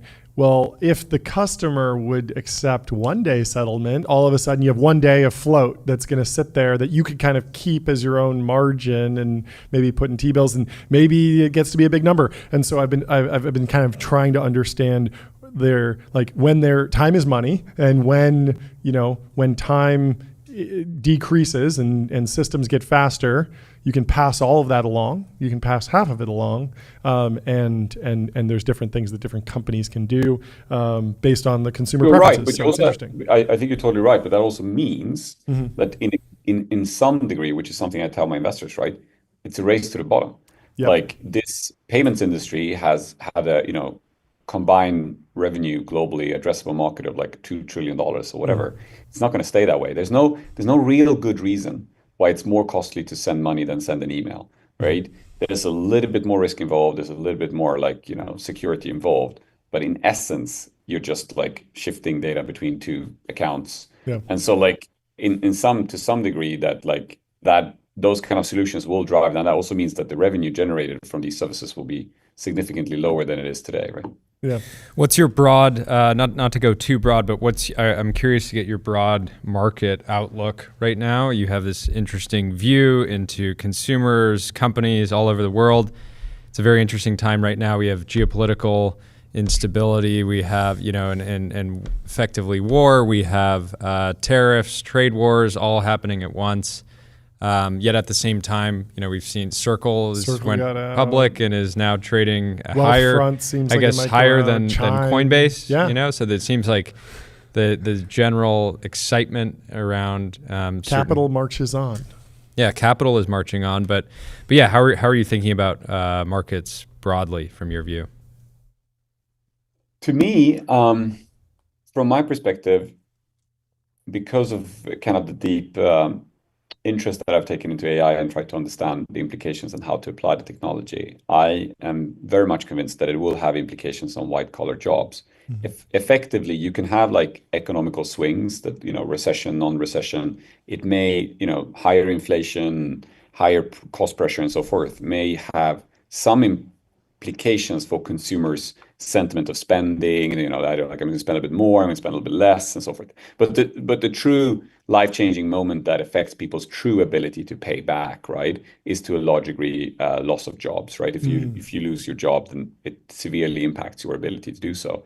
I think that the key question now is to what degree we're going to see an acceleration of loss of jobs among white collar people, which in itself then potentially leads to a recession and less spending in that group of people, which is obviously a group of people that have had a lot of money. Yeah. So I think that's the area that I'm like mostly, because the tariffs so far obviously have been announced and kind of changed and then announced again and changed and so forth. And now it almost feels like if I look at our merchants, when the first tariffs were announced on Labor Day, they really did adjust their marketing spending. We saw changes in the transaction volumes. We saw, for example, some of the larger Chinese companies that we work with would shift their marketing spend from US to Europe and would try to offset more of their inventory in the European market as opposed to the US market, etc. But as now also like there's been more and more like turbulence around these things, people start also discounting it, saying like, yeah, it was announced this week, but who knows what's going to happen next week. And so we're not going to draw too early conclusions from this. We're not going to change, the business of what we're doing until we know it's for real, right? And until it's actually going to happen. So I don't actually see currently in the trends the direct implications of the tariffs themselves in our business. But and I'm more just like trying to second guess if I'm going to see a major change in the job. And what are you tracking and on the job other side? thing is you're kind of hedged in some way, and that I think people would be more likely to use Klarna if they in some ways have reduced spending capacity or more likely to leverage the product. I'm curious, just getting more specific around this. What is your updated hiring strategy throughout the rest of this year and next year? What are you hiring? What areas are you hiring in or kind of shifting away from? So we about almost now 2 years ago, after experimenting with ChatGPT and so forth for a few months, our conclusion was that this will change our ability to get more done with less people, and that we believed that in an AI world, revenue per employee will be a very key metric, because the higher revenue you have per employee, the more profit you make per employee means that you can spend more on marketing, means that you can acquire more customers, which you can scale more. So if you have a low revenue per customer, you'll be less competitive, basically.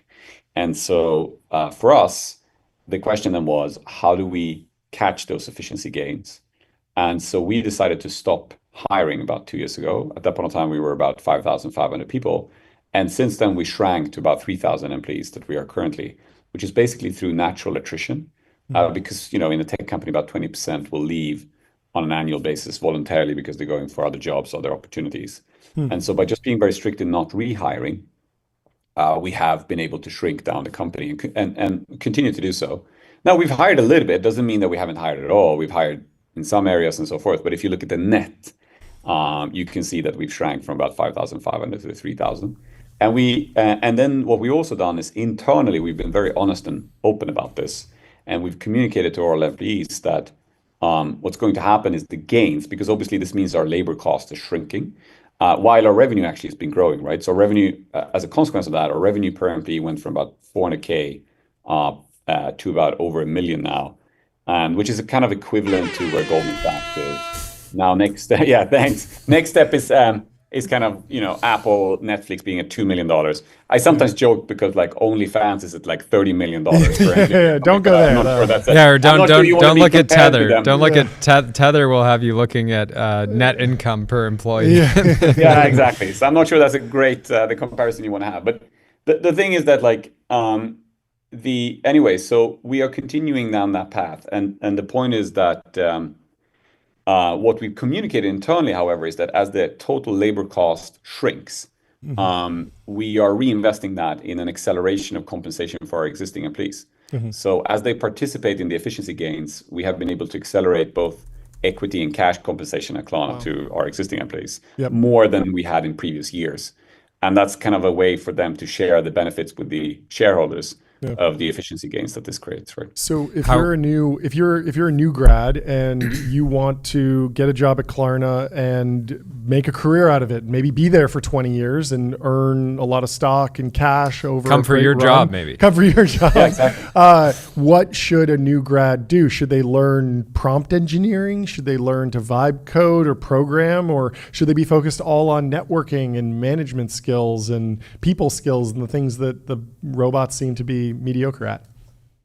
I think very clearly is there's one area where we have not reduced number of people at all, and that's sales. In our case, I mean like B2B enterprise sales. So we have people locally on the ground across the world in over 50 offices, whether they sit in China next to Shein and TikTok and so forth, or whether they sit in Portland next to Nike, or whether they are in, somewhere on the East Coast or in parts of Europe. And those, obviously, there's no like immediate expectations that those are affected by this, right? Rather the opposite, like that human connection in customer relationship is super important. I've never seen a ChatGPT have a power lunch and a steak dinner exactly. on the same day. Yeah, it's impossible. Until we get better humanoids. They're safe. But on the rest of jobs, actually, it's been quite interesting because for a period of time now, we said, okay, let's stop hiring all other competences than engineering. So if you look at that 5,500, of them, 1,500 were engineers. Today, of the 3,000, 1,500 are engineers. So actually, the number of engineers have kept the same, while it's all the other like marketing, analytics, whatever it might be that shrank. Now, with that said, however, in the last like months, because of the acceleration of Claude Code and Cursor and all these tools, what you're seeing is a group internally at Klarna who are like a few hundred business people that in the last 2 years have learned how to code. Not necessarily like the most complex things, but inspect code, understand code, interact with code, but doing so with having all the business knowledge, understanding what the customer wants, understanding a lot of things that engineers sometimes have struggled with, like they can't articulate why we're building the product, for what purpose, for how it's going to solve customer needs and so forth. And they've been maybe sometimes more focused on just like latency or technical implications or, et cetera. So I kind of see a convergence now of the truly kind of Renaissance people that are kind of, both on both sides, that can understand the code, but can also understand the business. Those are the ones that are now truly becoming the most productive, in my opinion. What is your framework for buying AI tools versus building AI tools internally? Right. So we have been fairly vocal about the fact that, as part of acceleration of AI at Klarna, one of the first things that we remember ChatGPT came along, there was this like, hey, I can now connect all my PDFs to ChatGPT, and people were like, oh, that's awesome. The only problem with that is that like the truth in data modeling and data science has always been like shit in, shit out, right? So if you feed it tons of like internal stuff that is contradicting, inconsequential, not truthful, whatever, it's just going to get lost, right? Just like some of our employees get lost when they start navigating the internal workings of Klarna, right? So the first thing that we realized is we can't silo the data anymore. We have to have a common data model. And that meant that we started removing software as a service providers. So we closed down Salesforce, Workday. I think the next big one that would go is Atlassian and Jira and so forth. But then there's also like a long amount of smaller software as a service vendors that we have utilized. So actually, if you kind of count it in total, there's over 1,500 that we have closed down in the last 2 years. Now, obviously, some of them are like super small, like some plugin to Jira or whatever. Like it's not like every one of them is like a tremendously big software as a service application. And then we've kind of harmonized and standardized our data layers so that we have one data that we can then let the LLM interpret and run on top of, allowing us to do more with less, right? So currently, there are a few things like we will use 11 labs for voice. We will use like specific people that are really, really proficient. We use a company called Full Story that's fantastic to kind of catch user interactions. So there's some places where we just found like this software is so strong that there's really no, meaning in like trying to replace it. But a lot of traditional SaaS may have just been a database with, some nice UI and some data and some process logic on top of, and that is easier to replicate today. And it's not easy, but it's easier. And the problem is if it's spread out, it's inconsistent. And we need it to be consistent for both humans and LLM to make sense out of it. Well, this is Makes sense. fantastic. This is super interesting. I feel like we should talk regularly about the situation with white collar workers and just the advance of AI tooling. There's so many interesting things where you have a unique insight because of your position in the industry. Last question from me before we jump. Do you think cookies hurt conversion rates across Europe? You mean cookie policies? Yeah, just the fact, just How generally. we jumped into this topic? Well, generally, half an hour. Yeah. We could spend half an hour, but generally, like the more clicks you need on a website to get to the eventual purchase, the worse the conversion rate. And maybe that's why the American consumer is outperforming. Yeah, it's just purely it's technicalities. It's the CTO. I think the challenge of GDPR, which is the legislation that led to that cookie, sorry to say, shit show, is that the problem was it came from a very good principle and idea. And that is that we as users should own and control our data, not the companies, right? And if you think about it, when a few years ago, WhatsApp, there was some rumors that they have updated the terms of use and now there was so much more privacy infringing and everyone should shift, right? Now, how many people really shifted to Telegram or whatever? Not enough, right? Why? Because at the center, the way it should have worked is you should have been able to go to WhatsApp with a click of a button, extract all the data, all your contacts, all your messages, and be able to then feed them into Telegram or, Signal or whatever your choice of preference would have been. That would have been true customer mobility. And that was the purpose of GDPR, is to allow that customer mobility. But because the legislation wasn't implemented thoughtfully enough, that hasn't materialized. Because in that world where you had 100% customer mobility, the point is if you lost trust in WhatsApp as a provider of your primary chat messages, you would have instantly been able to move to something else. And the fear of losing all your users in such a very mobile world where everyone could move would have forced WhatsApp to be concerned about privacy and not just speak that they are concerned about privacy, right? So I think and that was the original intent, but then it was implemented with these cookies, which actually creates the opposite, which is that we're just tired of accepting cookies. I don't want to go to a new website because then I have to click again on 55. The people that wanted these kind of laws had the right intentions, but the implementations are horrendous and actually cause the opposite, which is less customer mobility, people less willing to shift services and try different things. And funny enough, are hence playing into the hands of the same companies that they were annoyed with for infringing on our privacy. Because as that creates just the bigger success of these big tech companies, full customer mobility, the being able to take your data with you and go wherever you want, is the key to creating a better competitive internet, where companies actually have to compete on creating more value for you as a customer rather than locking you up and locking your data up and then creating models that just forces you to use the same thing. Makes a ton of sense. Makes sense. Thank you for joining. It's fantastic. Thank you for having me, guys. Talk more. Thank you for an amazing pod. Yeah, we'll talk to you soon. We'll talk soon. Bye. Cheers, Sebastian. Let me tell you about public.com, investing for those who take it seriously. Multi-asset investing, industry-leading yields. They're trusted by millions, folks. And they're the sponsor of Aston Martin F1. That's right. Public.com. Head over. We have our next guest in the studio and already. We have John Chu from Coastal Ventures. What's going on? Welcome to the show. Good to be here. It's great to have you. We didn't prepare at all, which is the part of the beauty of our show. You just come in, you're live, and we will do it live. The showbiz. It's great to have you. I've got a bunch of questions. You're always getting spicy on the timeline. We'll talk through a bunch, but why don't you introduce yourself? Quick background, what you're doing at Coastal, all that good stuff. Yeah. So I'm John. I'm one of the partners here at KV.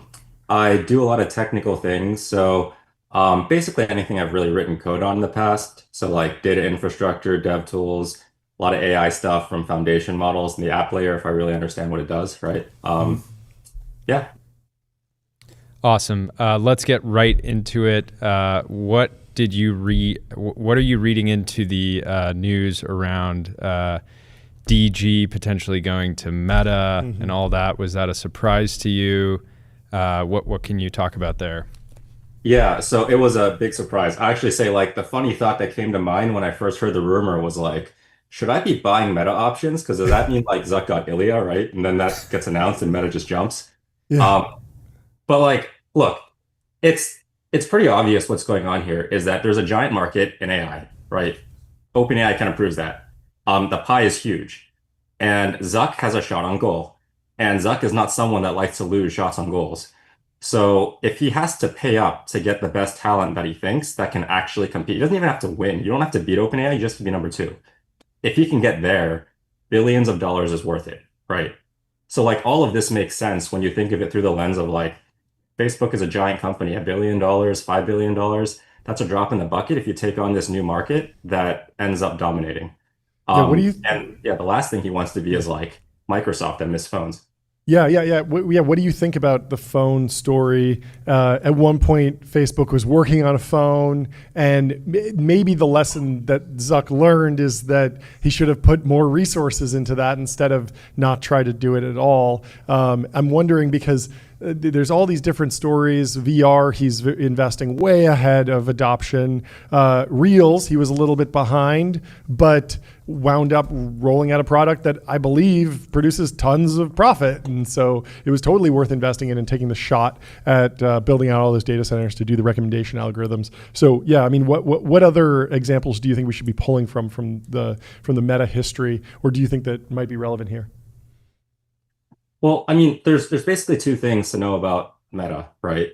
One is that they are fantastic fast followers. They either buy or they copy. I think like Snapchat is a fantastic example of that, where like the stories, literally like that was a team that just copied stories and just executed better. So like if anything, Facebook is an execution machine, and they are able to pull that off. And then the second takeaway is Zuck is willing to take bets. So like I think Oculus, the acquisition and the whole metaverse is a great example of that. Yeah. And you don't win all of them, right? But like I think on the upside, he's won more of them in terms of like call it shareholder value than he's lost. So this is just another one of those. Yeah. And this one, I think he has extremely strong conviction behind, more so than you like the fact that AI is already doing real things in the real world that actually are impacting enterprises and impacting real people gives you a significantly higher confidence bar than like the metaverse bet. So Totally. he has to have significantly more confidence here. I was talking to like a guy at Windsurf, who like runs their field engineering team, and he was like, "Oh, I talked to his enterprise, and they're like, we're going to buy like 2,500 Windsurf licenses because this was fantastic." And those guys, he's like, why don't you buy 5,000? Because like you have 5,000 engineers. And he's like, yeah, we're not going to have 5,000 engineers because of Windsurf. We're going to have 2,500 engineers. Like Wow. it's actually doing real things. Yeah. Yeah.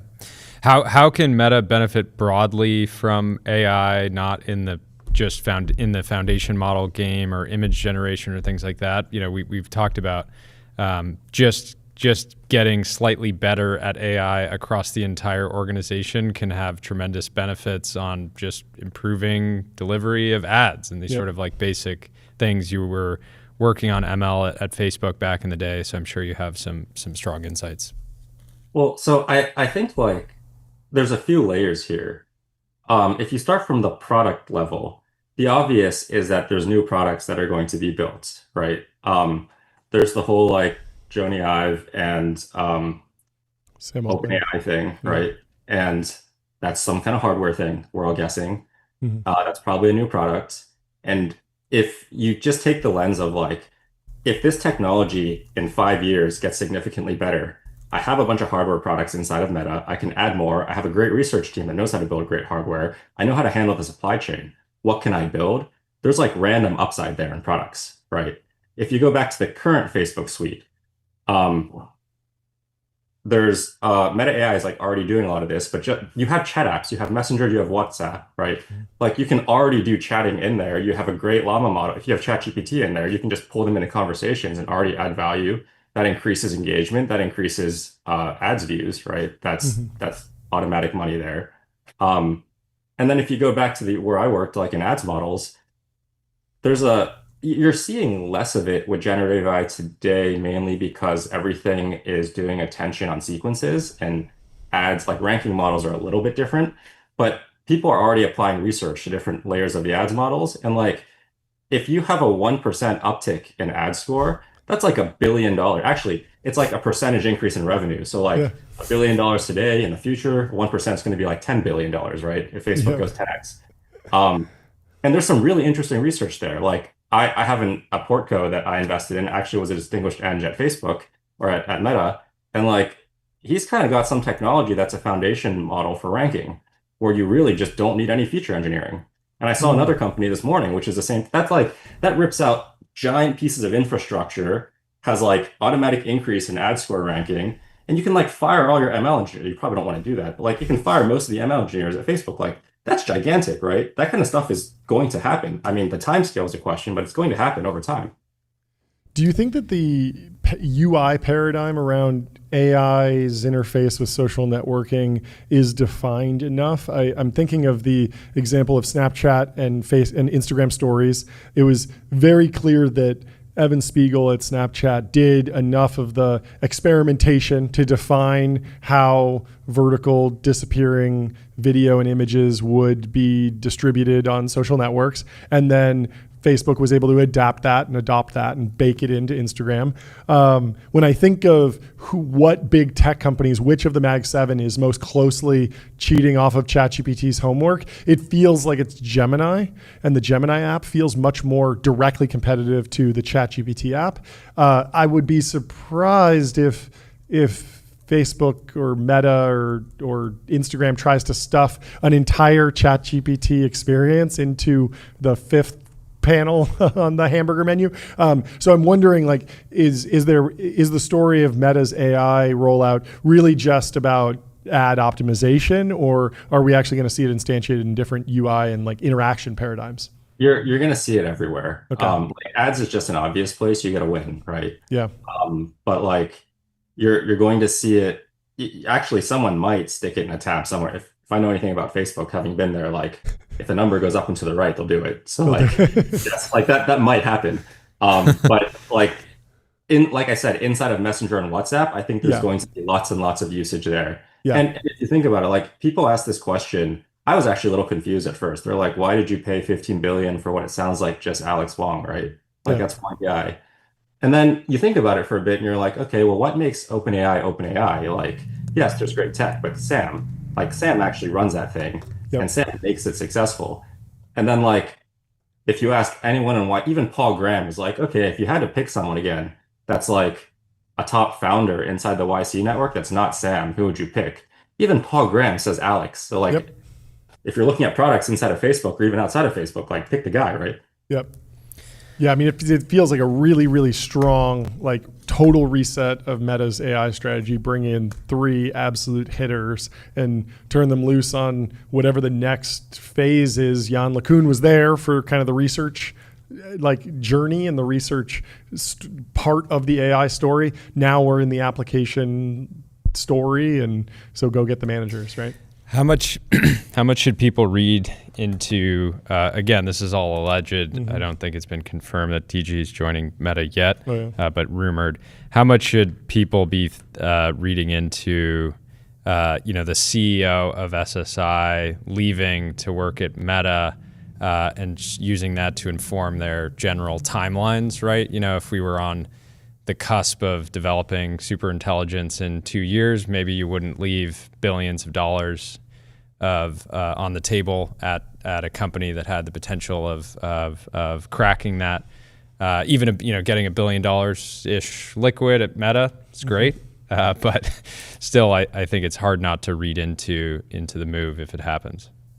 I have no knowledge here. Like I don't know Dan well enough to know like what his what his kind of thoughts behind this are and what drove the decision, right? But like, I can say honestly for myself, working with Ilya would be like an amazing dream, and it's kind of amazing to do. At the same time, like SSI is a pure research lab, so it's not like OpenAI where Sam is over here trying to build products. It's a pure research lab, and I don't know if that's what Dan actually finds fun, and also like what he actually excels at. Versus like Meta also has a giant research lab, tons of opportunity, and like unlimited GPUs and money, right?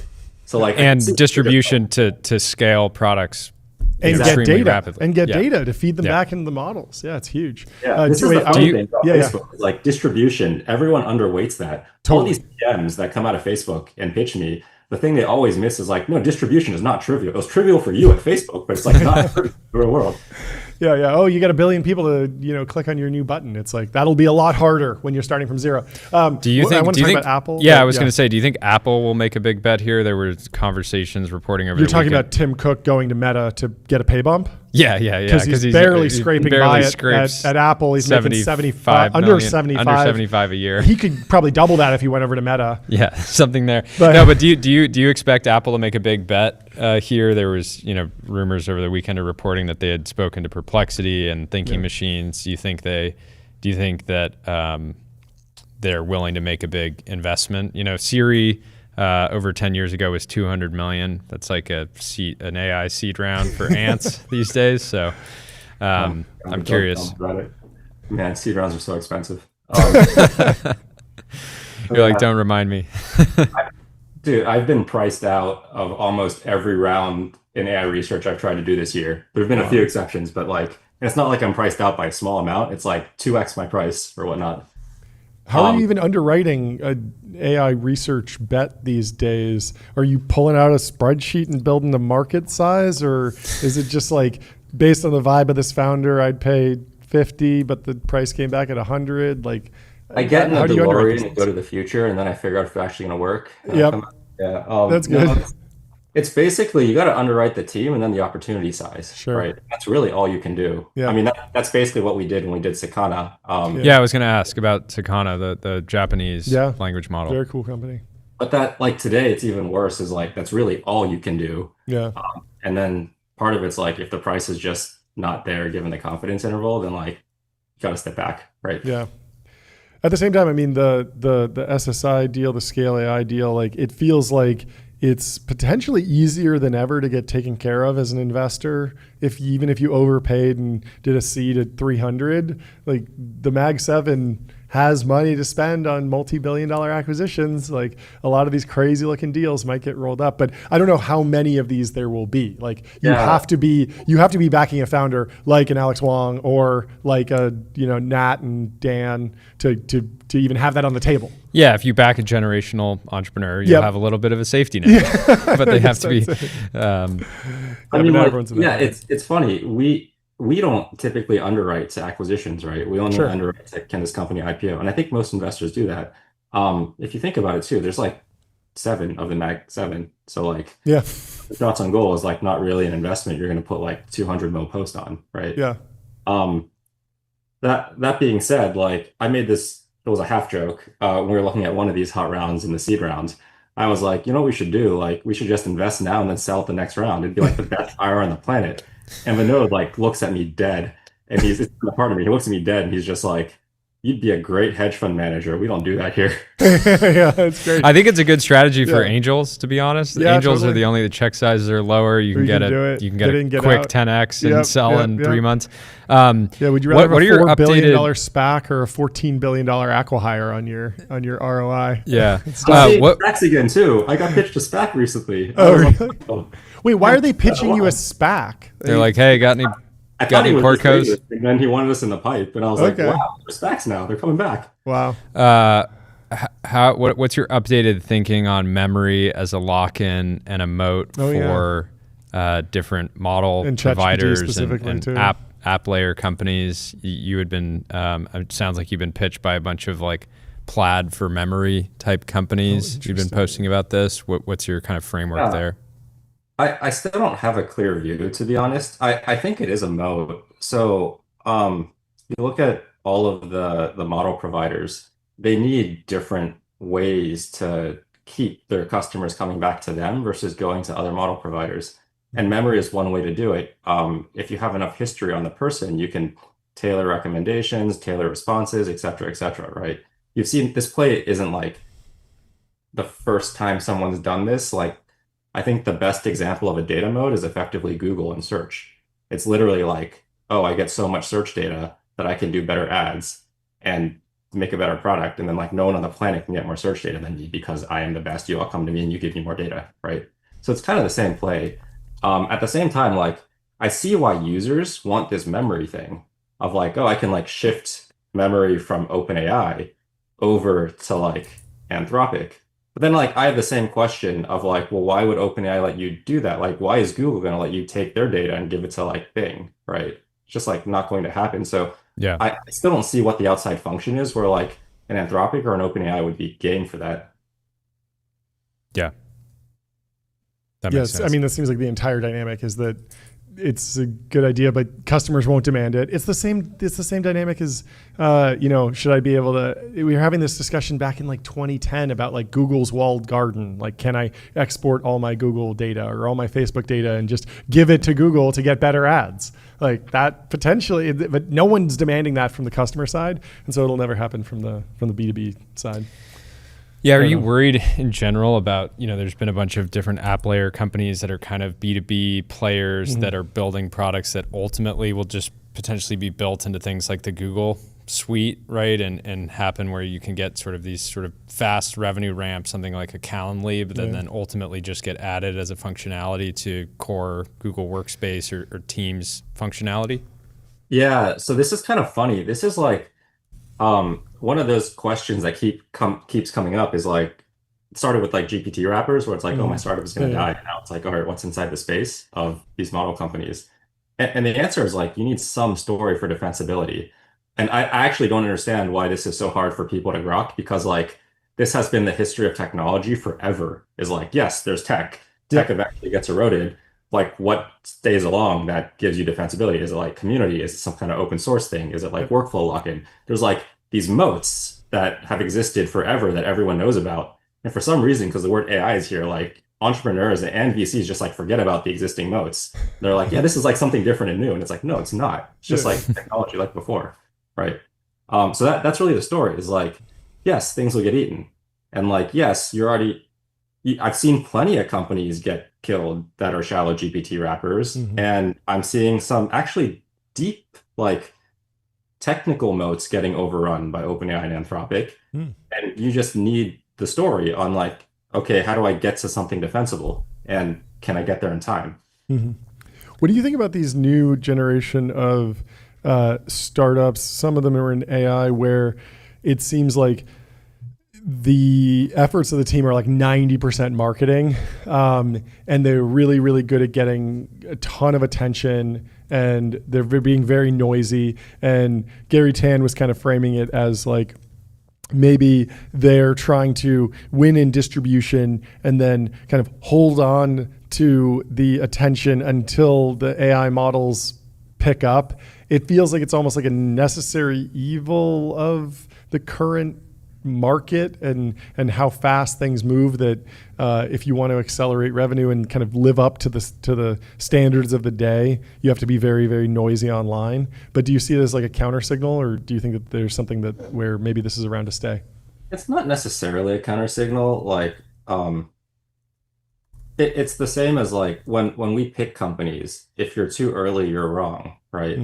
Same thing for founders here is like some of these founders are fantastic, especially like these like younger founders are fantastic at getting attention. Yeah. And I think historically with any company, any movie, any like pop star, any type of hit, eventually the attention wanes, right? Yeah.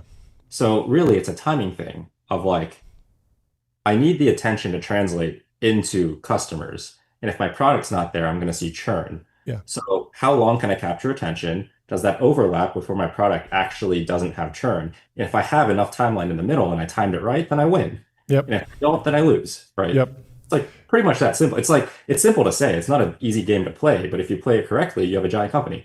Yeah, yeah. The organic attention getting, it seems like a really great go to market or like early beachhead, but it doesn't feel like a sustainable flywheel versus some of the other permanent go to market motions or like viral loops that drive, Meta to beat earnings every year for decades or something like that. It can get you into one, right? Like, Exactly. It's an opportunity.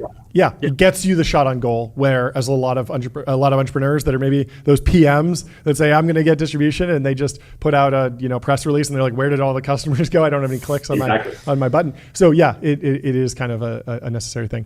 There was a market map a while back showing all the different venture funds investing in all the different labs. You guys at Khosla are OpenAI purists, so passed on. I'm sure had the opportunity to invest in all the different, Anthropic, XAI, Cohere, all these different players.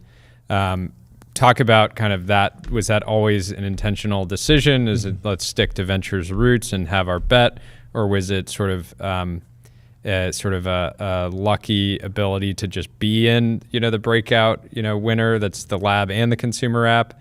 And so, talk through that decision-making process and maybe kind of insights from different partner meetings. I don't know if we've ever discussed this intentionally until we kind of came to the OpenAI is it thing. But I think it happens kind of organically where you work with a founder, you work with a team, you have giant breakthroughs and giant wins. You own enough of a company where their success is basically your success. And it kind of looks like they're gonna win it anyways. We had this back and forth on Twitter, I know, but Keith was kind of yeah, I don't think another Transformers based or another foundation model company is gonna be a great VC return outside of acquisitions. And it's kind of yeah, how are you gonna beat OpenAI? It's quite hard. They have distribution, they have marketing brand, they could have a shittier product and they probably still win this, right? And they have money. Money is actually very important in this game because of GPUs. So it's both the we bet on this horse, we love this team, we work very great with them, very closely with them. There's symbiotic value here, and also they're probably going to win this. Yeah. Yeah. Well, we'd love to have you. What are you? Last question. Okay. What are you expecting out of? Are you expecting to see ads in various LLMs, consumer apps this year? I'm sure you've been pitched people saying, I'm going to build an ad network for LLMs. I'm sure you have opinions on that as well, but what are you expecting to see out of the next year? A big question I have is, will the average American pay for their favorite LLM 3 years from now? And I've been trying to figure that out, or will it just sort of, go closer and closer to free over time? I don't actually know. I think. What do you mean? You're a VC. You should know everything. You should have a crystal ball on your desk. I like technology, and I think there's many ways to monetize this, and people will try all of them. So, are there going to be ads? Yes, people will try it. I mean, Arvind over at Perplexity already said he was going to try it, right? So we're going to see that at some point. Yep. Is it going to be the model that works? Who knows? But it is a nice tried and true model, right? So there's a good probability that it does work for some set of products. I saw somebody had a pretty viral post last week saying, I'm so sick of being asked to sign up for different services across the whole internet. And then what's his name at Antonio at Coinbase was like, I'll tell you a model for this, but you're not going to like it. It's ads. Anyways, thank you for joining. Appreciate all the insights, and welcome back anytime. Yeah, this was fun. We'll talk to you soon. Thanks, guys. This was fun. Have a good one. Cheers, John. Bye. Until you can buy ads in ChatGPT, you got to stick to ads out of home. Out of the home. Out of the home. Using AdQuick.com, advertising made easy and measurable. Say goodbye to the headaches of out-of-home advertising. Only AdQuick combines technology, out-of-home expertise, and data to enable efficient, seamless ad buying across the globe. We have our next guest in the studio, Tom Mueller from Impulse Space. I'll be right back. I will handle the intro. Cool. Tom, how are you doing? We are bringing him in just a second to give you more background on Impulse. I met Tom, it must have been 2.5 years ago, legend in the space community, worked at SpaceX, also a car aficionado who engaged with my post about the Coogan test, which of course is the challenge to have a humanoid robot step into a Dodge Viper ACR and lap the Nürburgring in under 7 minutes. It's been done by a human in 7 minutes and 1 second and a few milliseconds.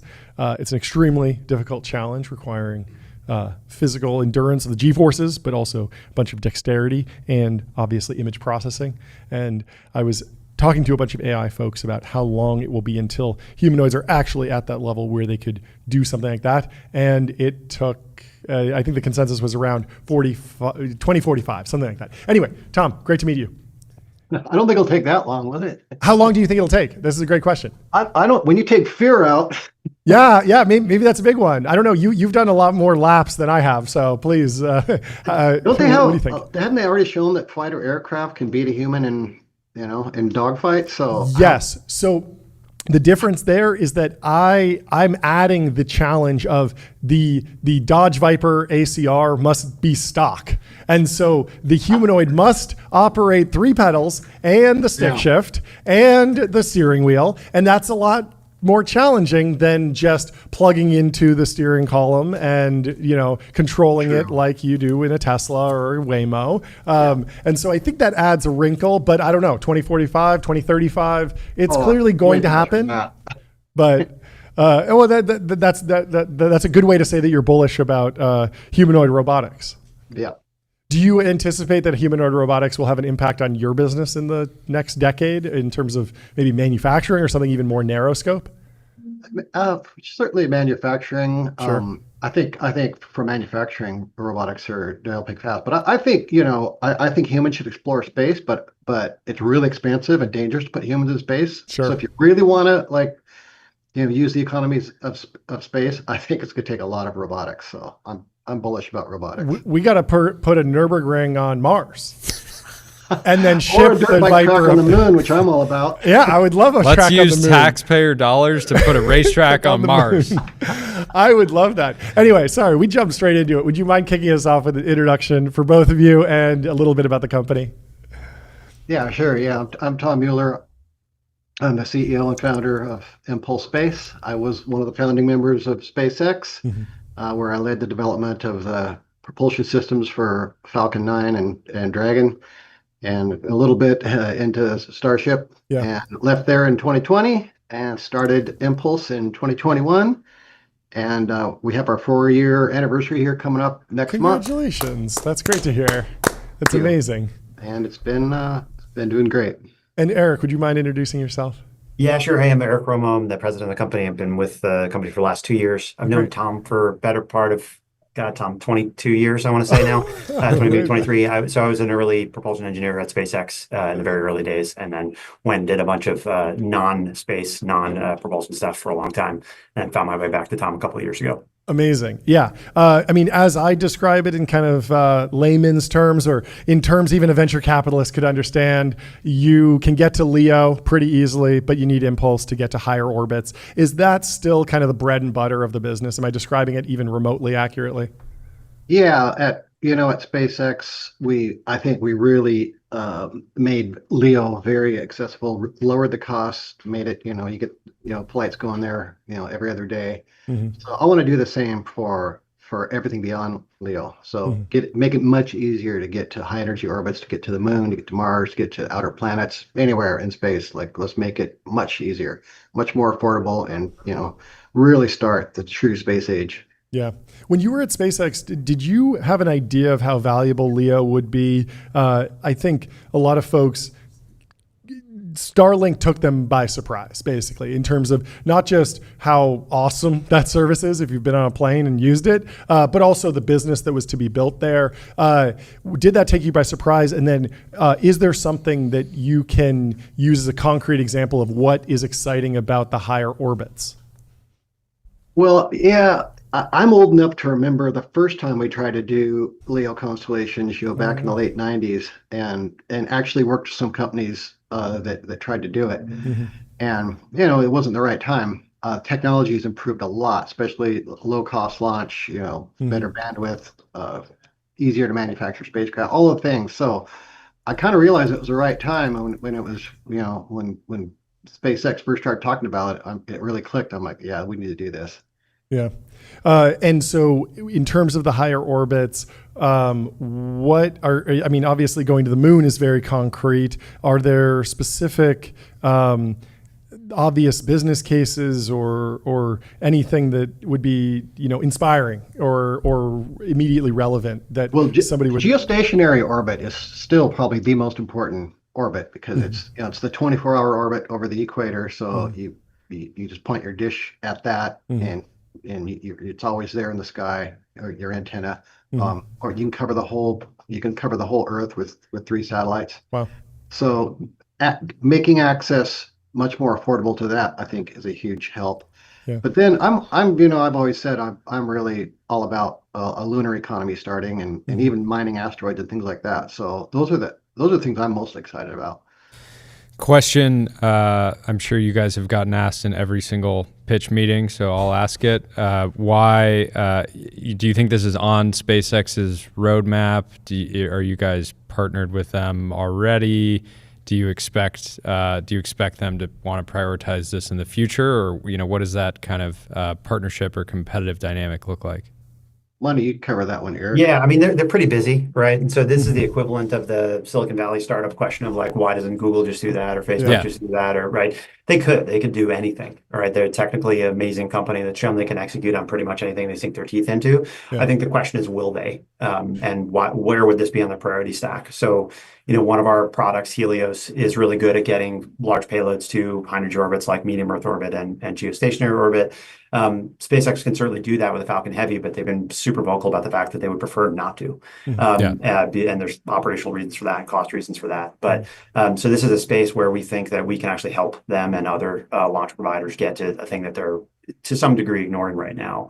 And then on the small spacecraft side of things, we make a small, highly maneuverable vehicle called Mira, which is largely usable for Space Force. So we announced some contracts with them late last year and a partnership with Anduril to go to market with Mira. And that's a thing that's pretty far afield from anything that SpaceX is working on today. The Starlink is awesome, but it kind of just sits there, right, as a constellation, whereas Mira is designed to move very quickly as its core competency. Can you talk about the lunar economy and how you imagine that developing? Does it start with tourism or scientific exploration? Do we need an ISS-like base that's kind of taxpayer funded on the moon first? Or do we go straight to mining or helium-3? I remember the movie Moon. But what is the tech tree look like as we build out the moon as a capability? Possibly all of the above. Mining helium-3 certainly could be a good starting point because it's even right now on Earth, if you don't flood the market, it's on the order of $20 million a kilogram. So you can certainly, if you can get it on the moon, I don't know how the part of getting it, like you got to mine apparently millions of tons of regolith to get it. But if you have it there, transporting it back is like 1/500th of that cost. So it's definitely it's economically doable, assuming that you have a can of it. But I think if you're doing mega structures or massive manufacturing in LEO, pretty fast you'll figure out that it's 23 times roughly more efficient to bring mass from the surface of the moon than from the surface of the Earth, just because the gravity well is so much lower. And I think that's when the real use of the resources of the moon will happen, just to get material to low Earth orbit. I've always thought that the moon was also just a great staging ground for Mars. You imagine if you're up there, the moon's always facing Earth, so something goes wrong, the sci-fi version, there's a crack in your suit, you can just dive in an escape pod and you're aiming in the right direction, whereas Mars, you have to deal with the transfer window. It's a whole different problem, and if we can get really good at living on the moon, we're probably going to be able to get good at living on Mars. I am interested in kind of these questions about when one of the great stories about SpaceX is that it feels like it's a relatively smooth handoff of capability in terms of launch capacity from NASA to SpaceX, from the taxpayer to the private sector. At the same time, I love that NASA put a helicopter on Mars, because I can't imagine that would ever happen, no matter how crazy the VCs are. I don't see that happening and being underwritten against any sort of 10-year, 20-year, life cycle of return on investment.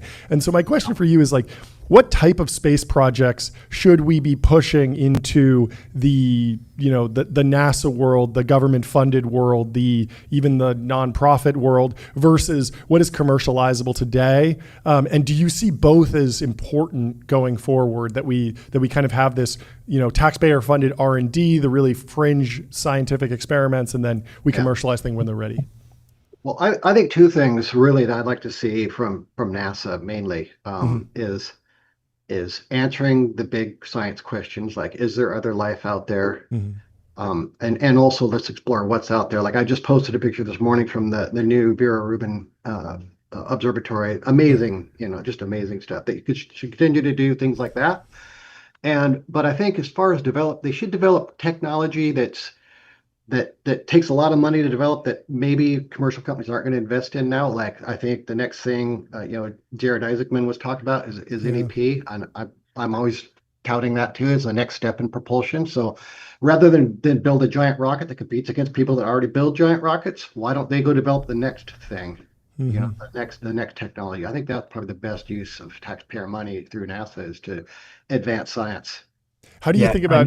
Sorry. Yeah. I was just going to say, fundamentally, I think NASA needs to figure out if it's a jobs program or if it has goals, right? I mean, I think that's the thing. Like, SLS made no sense in the commercial rocket economy. Maybe it did when it started planning 20 years ago or whatever, but for the last decade or more, it's made zero sense. But yet it's still kind of hanging on because Congress wants to fund jobs in Alabama, which is, maybe a noble purpose, but, is that the purpose of NASA? I think is the thing that they need to figure out. Yeah. How do you think about extraterrestrial life? Do you ascribe to the dark forest theory, or do you think it's promising? Do you think, we will have an answer to this in a few years? Do you think we're getting closer? What is your take overall? We need more information, definitely. I hope it's just life is extremely rare and it's not, some great filter that's still ahead of us. Yeah, that'd be a good What are outcome. what are the kind of upcoming events in the next 1 to 2 years in commercial space that you think can be major catalysts for the industry overall, that maybe you guys are working on, or that you want to see from the industry broadly? Well, something that we're not working on, but something that SpaceX is developing, is Starship. I really started this company realizing that Starship and other, reusable rockets are going to be bringing massive amounts of cargo to LEO, and it needs to go other places. So that was the premise of this company. So I'm excited about Starship finishing development and becoming a commercially viable spacecraft. And then what we have really, we have the Mira that Eric talked about earlier. And it's used really for government and defense. And then we have Helios coming online here next year. We're developing it right now, which is basically adding a third stage to Falcon 9 and other mid-sized rockets. And that's what it can allow us to get, more easily to high energy orbits. So those are the two big things for us right now. Yeah. We're also super excited about lunar landers, Mars landers, all kinds of cool stuff. It's gonna be awesome. Yeah, I was just going to tack on. I think you're seeing one big trend is that Space Force, the rhetoric of counter space or space defense activities has really ramped up in the last 6 months. In the public sphere, there's not been a lot of investment in some sort of space on space defense, but in privately, Space Force has been talking about that a lot more. And then they started about 6 months ago, really publicly, not coincidentally with the change in administration. Yeah. And so the question, I think, for companies like ours is, do dollars follow that rhetoric? Is there increased investment in that sort of thing? And then on the commercial side, I think you have an awful lot of operators who are trying to figure out how do they carve out a niche and survive in a post-Starlink world. How do they figure out, what their space is as a commercial ComSat operator that, once you have a dominant Starlink player in the market. I'm interested to hear about the challenges of developing rocketry or engines at different scales. I've heard this story that one of the reasons the Raptor engine was so successful was that it wasn't a mega project, in the sense that you didn't need to bring in a crane necessarily to work on it. There were more smaller modular pieces. Is that true? And then I'd love to know about the challenges of scaling up and making bigger rockets. I was tracking, obviously, I want Starship to work as soon as possible. It feels like it's a really, really tough challenge, and it feels like it's a harder challenge than the Falcon 1 or the Falcon 9, which, it did crash several times, exploded several times. But SpaceX is a much more mature company, and so you would expect that it's not just the first time that they're doing it. It's actually something fundamental about the larger scale engineering that's going on there. So can you share anything about that? Well, we've become a lot better at developing rocket engines, over the last, 20 years, certainly. When we started SpaceX, there wasn't really, it wasn't like startups would do rocket engines. That's why I had such a hard time hiring people in the early days, because nobody believed in it. And that now there's many teams all over the world that are developing liquid rocket engines, and it's never easy. It's not, but it's doable. And modern tools are affordable and available, and certainly modern manufacturing techniques like 3D printing is almost a cheat code for rocket engines. But when you're doing something like Raptor, which is an extremely high pressure, full flow stage combustion, very advanced engine, the most advanced engine ever, it takes the difficulty to 11. So not surprising there's been setbacks. Also, one of the hardest things to do in launch vehicle recovery is getting back in upper stage. You saw we had pretty good success with Falcon 9 getting back to first stage, and certainly flying the boosters back and awesome landing. But second, upper stages are coming in with a lot of energy, so really hard. They're going to solve it. It's just a matter of time. Yep, just time. Well, it is rocket science after all. I was thinking people don't use that phrase. It's not rocket. This isn't rocket science anymore, because we've gotten really good at. There's a lot of stuff that is rocket science. Absolutely. How many times have I heard that? Come on, Tom, it's not rocket science. It is rocket science. Well, I'm sure you have a lot of rocket science to do. We'll let you get back to it. We really appreciate you taking the time to chat with us. This is a lot of fun. Yeah, thanks for the insights. Have a great rest of your day. Guys. Next up, we have Derek Thompson. Some breaking news. Give me the breaking news from Truth Social, where news breaks. News breaks, apparently. Trump says Iran has officially responded to our obliteration of their nuclear facilities with a very weak response, which we expected and have very effectively countered. There have been 14 missiles fired, 13 were knocked down, and one was set free because it was headed in a non-threatening direction. I am pleased to report that no Americans were harmed and hardly any damage was done. Most importantly, if they've gotten it all out of their system, and there will hopefully be no further hate. Okay. I want to thank Iran for giving us early notice, which made it possible for no lives to be lost and nobody to be injured. Wow. Perhaps Iran can now proceed to peace and harmony in the region, and I will enthusiastically encourage Israel to do the same. Thank you for your attention to this matter. That'd be good. It's a strong way to end your post. Now, if you want to come across presidential, just bolt on. Thank you for your attention to this matter. That's great. Well, we have our next guest, Derek Thompson, the author of Abundance, in the studio. Welcome to the stream. Great to be here. Thanks, guys. Congratulations on the move. Being a businessman now. You're a businessman now. I'm a businessman. I'm an entrepreneur. I'm a CEO. You're a CEO. I'm the everything. You name whatever piece wearing hats of the corporate suite that you want to name. I guess I am that. I'm CTO. I'm COO. There we go. Feels great. He's about to become a hyper-capitalist. Vibe shift. Talk to us about the move. We're going to go into a bunch of stuff, but maybe just start with a little bit of background and then the decision to move. Yeah, sure. So I've been running for the Atlantic for 17 years, which is honestly freaking disgusting to even contemplate. I don't. Wait, how old were you when you joined? I want to say 4. I mean, that would feel much better about myself. The answer is 22. So I joined in September of 2008. Wow. After graduating from college, I was like a comms intern for a while. I'm currently the comms intern for my Substack. So it's right back to that old position. Oh. And I wrote for 16.75 years at the Atlantic, and it was great. And the truth is, I've always had a little bit of wanderlust. I've always felt like I had a bit of an entrepreneurial bone in my body. there was never a great time to leave because the Atlantic is really a wonderful place to work. They let you write about, in my position, in my case, just about whatever I wanted. Tech, science, economics, social mysteries and conundrums. And finally, I just thought, Abundance, the book, has become a lot of things. It's certainly become something almost like something that could be a full-time job. Like if I just wanted to reply to and engage with like the political feedback, that would be its own job. And part of this was like, this is an opportunity to do something on my own, to do something that's really independent, not put the Atlantic in a position where they're like a non-political organization with a writer who's doing some things that are explicitly political.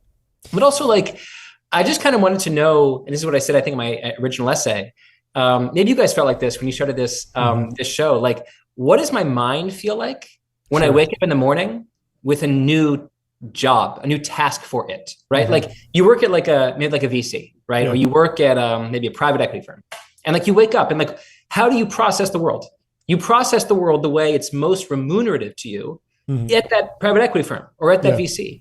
And when you change your job, you change your mind, right? New tasks, new questions, new mysteries are unlocked.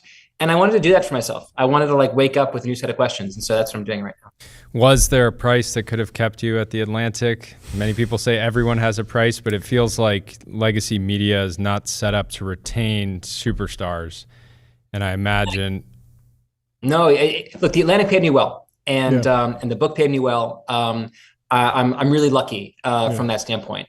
There's not really a number, right? Like, $1 billion. Okay, now suddenly you're talking about something completely silly, but like, I wanted the freedom to say, all right, like I'm 39 years old, right? If I stay for another 11 years, I'm 50 years old. Like now I'm basically on the other side of the hill.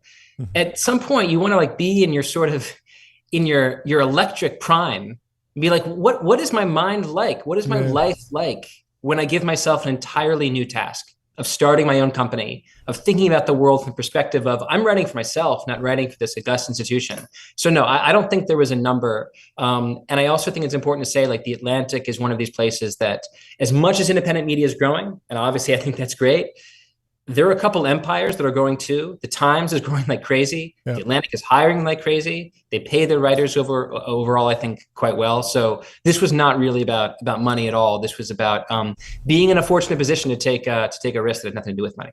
Yeah, if you just cared about money, you'd become an AI researcher and you join Meta. Get $100 million.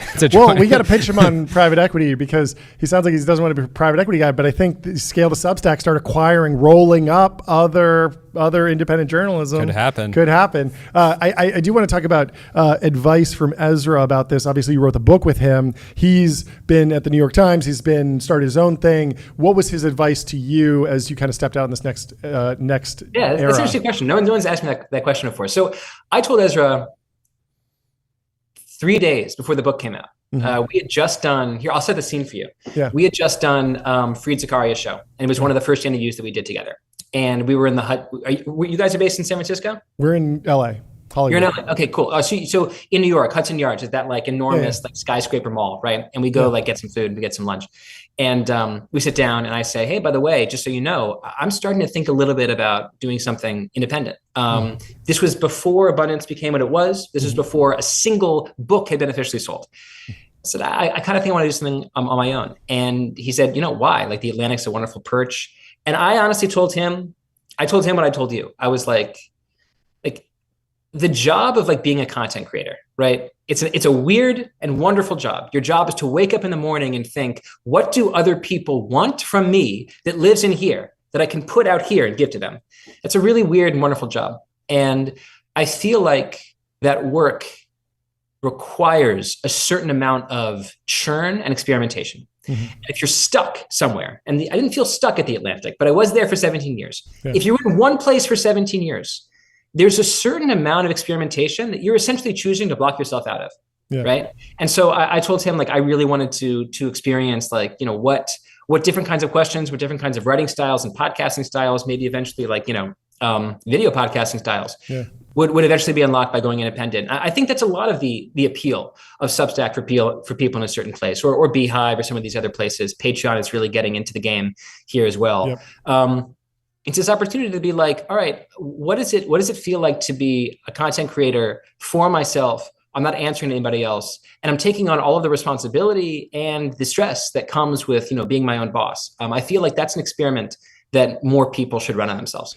What about the timing of the launch? You always hear about the big bump that comes from like a big podcast appearance or something like that. Is there a world where you think you should have been doing email capture in the lead up to the book? So when you did the interviews for the book, people could just go subscribe immediately. Is this the ideal time? It seems like it's really well timed because the book has really, really done extremely well. And so you're in this like capturing moment. It would have been probably much riskier to launch this a year from now, but did that factor into it? Did you think about doing it before or later? How did you land on this time? Look, here's a framework that I thought about. It's not like the only framework that in my head, but it's definitely one. Obviously, having a #1 New York Times bestselling book is a good opportunity to do something new, because a certain number of people are already paying attention to you. Like there's a certain amount of obviousness there that I don't want to be like cynical or conceited or vain, but I think it's just flatly true. Mm-hmm. And there was a certain calculation that was like, if I do want to do this in the next 10 years, does it really make sense to think, am I going to have another #1 bestselling book in 5 years? Like almost certainly not. Yeah. In 10 Let's years, get a poly almost market certainly on. not. Like it is an incredibly fortunate and frankly, just strange thing. I mean, I don't know if you guys know, there's no reason for you to know this. Our book did not hit #1 on week 1. It didn't hit #1 on week 2 or 3 or 4. It hit #1 on week 5. Like a discourse built around the book that allowed it to sort of like hover in the 2 to 3 range and then spike to #1 in a way that my book agent said she's never seen this before. Like no book, she said, I've had a lot of books hit #1, none for the first time in week 5.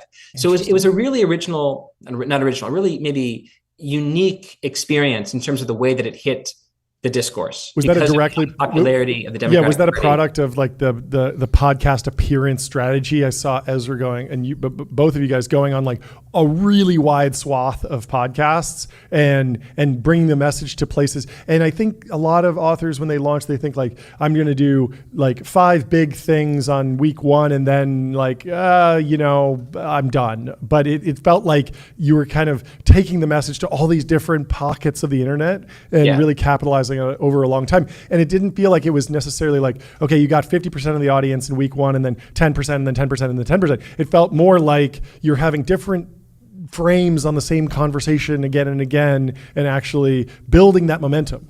Yes. So if we were doing like book publishing economics 101. Right? Yeah. Right? Okay. The book publisher controls very little distribution themselves, right? There's very few channels of exposure that the book publisher controls themselves, right? Even if you love reading nonfiction, my guess is that you aren't going to randomhouse.com to check out their nonfiction titles every Tuesday when the new nonfiction titles come out, right? Yeah. What do you check? The New York Times Book Review, podcasts that you listen to, other sites that review books, right? TV interviews. Those are the channels of exposure. When you're a book author, you're basically in a position of begging. You're in you go to Friedrich Zakar and you say, please, can you talk to me about this book? And you go to Barry Weiss and you say, please, can you talk to me? And you go to the Far Left podcast, you say, please. And you go to the Right Wing podcast and you say, Ben Shapiro, please. You're asking, please, of everybody and their assistants and the assistants producers and the producers' assistants. You're begging the entire world. Made this, and almost every author is doing that. Every author is in this position of begging because often other people control channels of distribution that they don't. Sure. Now, in Ezra's case, he arguably has, with the Ezra Klein Show, like the medium of exposure that is most successful for launching books. So that's a unique experience for me and my co-author. That said, 2 things. One, I would guess that if you really looked into the numbers, what sold this book early on, despite the impression that you gave that this book was on a lot of different podcasts, what sells books is still television. And the reason why is not because television is bigger than podcasts. In a weird way, it's because television is shorter and it's a worse product. But a worse product gives you a better amuse-bouche for the book. If I talk to Lex Friedman for 4 hours about abundance, that makes sense. Exactly how many more hours do you want to spend inside of abundance? Like that's a great point. For me. That's a great point. If you talk to Fried Zakaria for 10 minutes about the book, it's this little amuse-bouche that makes enough people think, ooh, that sounds like exactly what I want. The future of the Democratic Party, the future of liberalism. So my feeling is that while podcasts are important, because in a weird way, the product of a book is even more the conversation about the book than the product, than the book itself.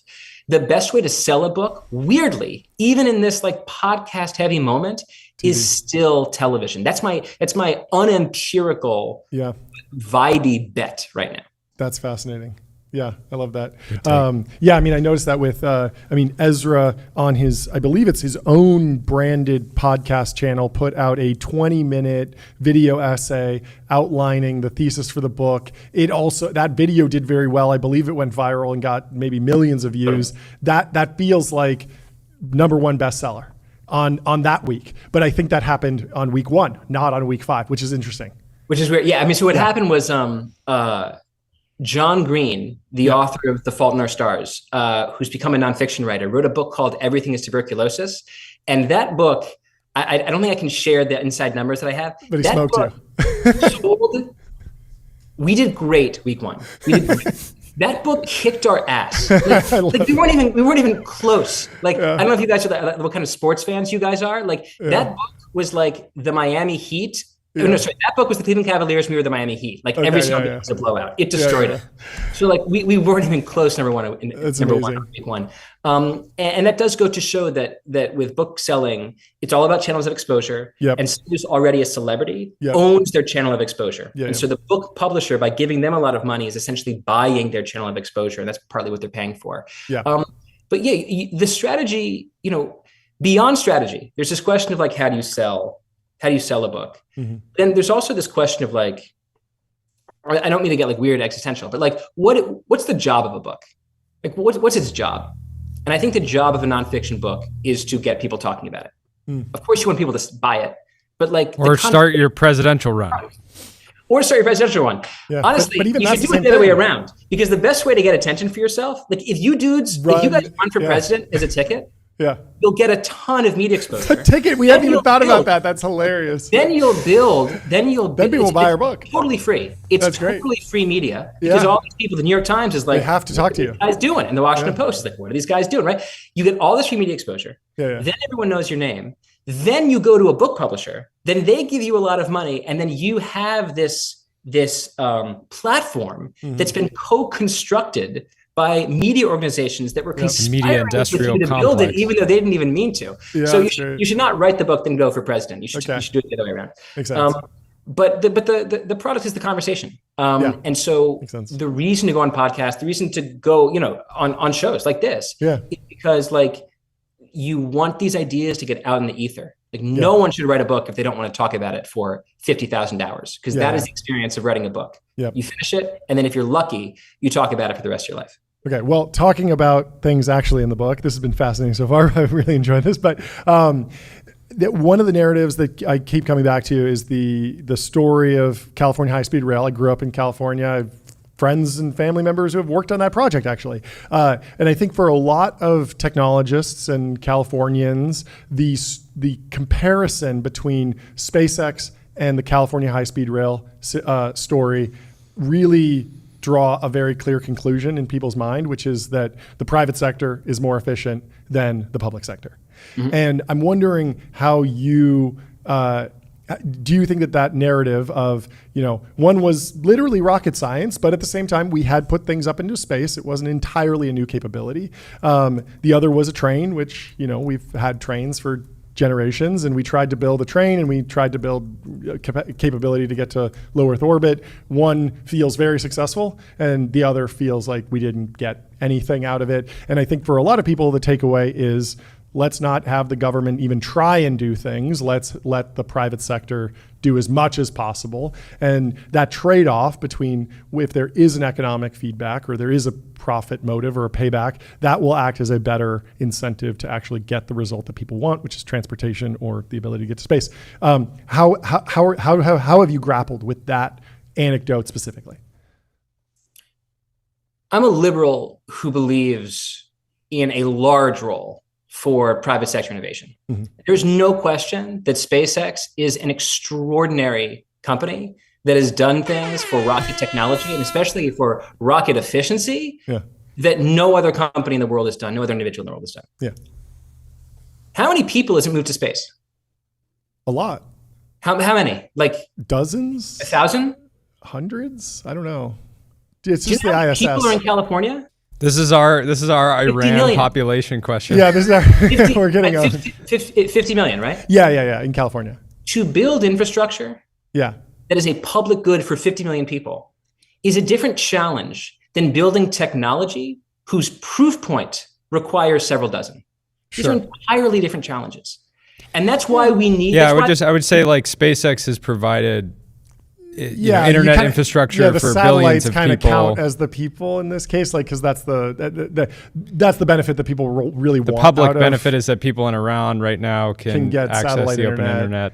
You know, and I think the value of Starlink is sensational. Yeah. But like, when you're talking about when you think about like broadband technology, like broadband technology is already being built by a lot of private companies, right? Yeah. So like, it's not as if the creation of Starlink is taking away what has historically been a public service and is creating a private company out of it. Like broadband companies exist, like Charter exists, Comcast exists. So I think it's great that there are private companies that are working on that. When we're talking about questions like public goods, when we're talking about roads and bridges, things that are frankly quite difficult to monetize. And it's not entirely clear that we want to like directly monetize them. Like, do we want to charge poor people a certain fee every time they use a road or a bridge? Or does it make sense to live in a rich society with a progressive tax structure such that we can tax the rich a little bit more than the low income and use that money to create a set of public goods that makes life better for everybody, that allows, frankly, low income people to use those roads, to drive into areas where they can provide services for high income people such that everyone turns out better off. I see a large role for the federal government and for state and local governments to look out for public goods. And to me, when I say public goods, and you look at the actual budgets of the federal, local, state governments, overwhelmingly what we're talking about is healthcare, subsidized healthcare. We're talking about education, and we're talking about infrastructure and transportation, things like roads, things like bridges. I think there's a huge role for government to play in these places. I'm totally with you. I like having both. I like having a mixed economy, right? Yeah. A muscular government, and also even more, I would like to see, in the book is partly about this, even more purposeful pro-tech, pro-science strategy. Because the truth is, if you look at what SpaceX did for rocketry, why haven't we done that for Alzheimer's? Why isn't there like a SpaceX for like chronic inflammation or a SpaceX for carbon capture technology? So I see a huge role for both of these things. I don't think that the success of government in some places proves that the private sector can't do certain things very well, or that the success of SpaceX means that the government should get out of the business of building bridges. Yeah, I agree with you on the roads and bridges thing. I guess my worry is like the free market solution to the real problem that you're solving is like, how do you get people from LA to San Francisco? How do you move people around California? And the free market solution is a 1 hour Southwest flight that costs $100 or a Camry that drives you there and maybe costs $20 in gas or something like that. And so the free market's kind of solved, like if you have 6 hours, you can do it in $20, or if you have 1 hour, you can do it for $100, and you kind of choose those. And we kind of came in with like, we want something that's cheaper for 2 hours, but there wasn't this like massive market pull. And so that it was more like the decision to create that interim solution just never really happened. But I mean, we kind of move into just stop there. Yeah, I love Southwest. I love flying on airlines. At no point in my life am I like, what we need to do is like nationalize United. I do that. But like, who built LAX? Totally.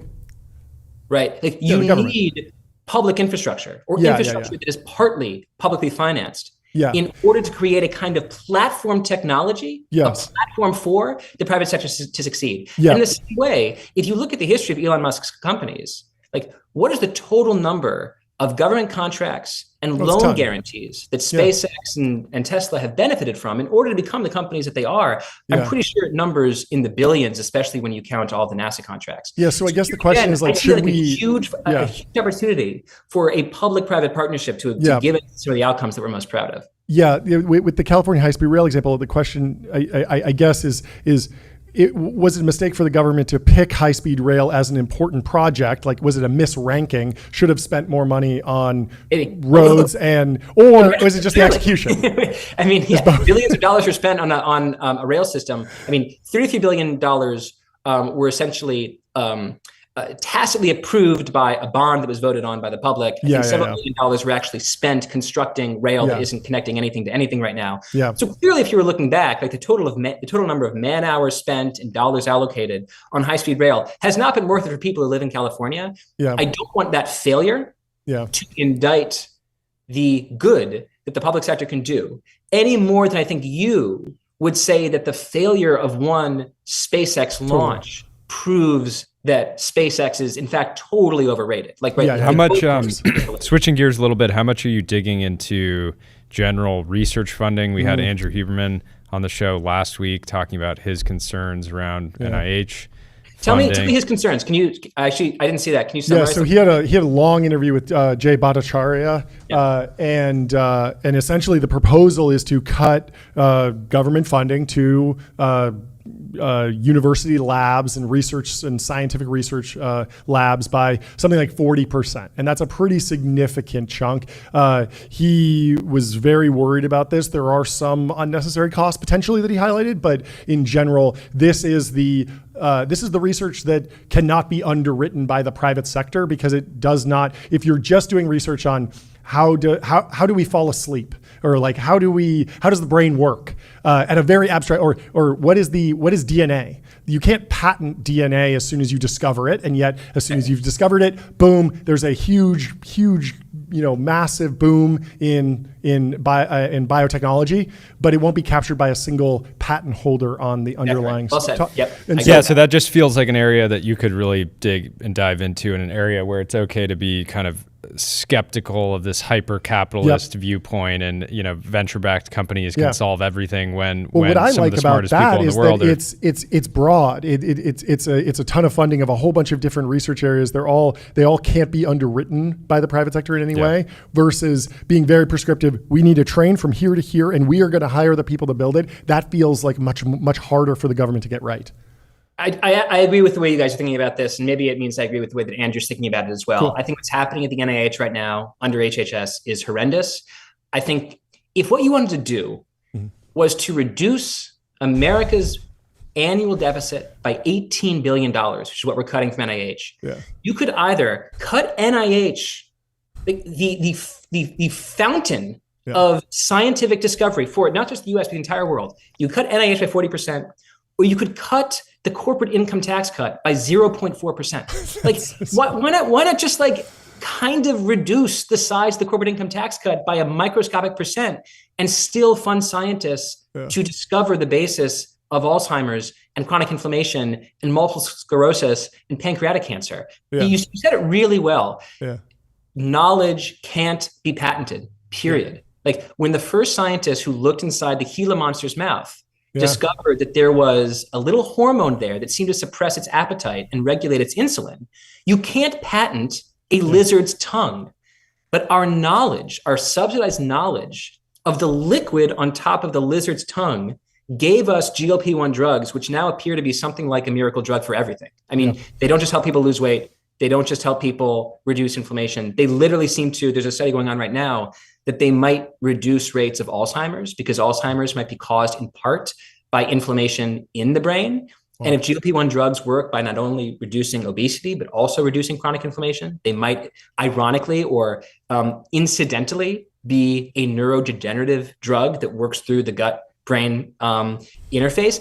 That's fucking crazy. And we see this by looking at a lizard. And no smart VC, like Mark Andreessen's brilliant, but he would be an idiot if he gave scientists tens of millions of dollars to just look in the mouths of a bunch of reptiles. That's dumb. It sounds really dumb, but it's really wonderful to have a publicly funded organization that asks scientists who simply discover the truths of the universe with the hope that if it's true, someone along the line can find a way to make a product with it that makes money and saves people's lives. So I think we need a really aggressively funded NIH and NSF. I think what's happening right now in the Trump administration is really, really sad.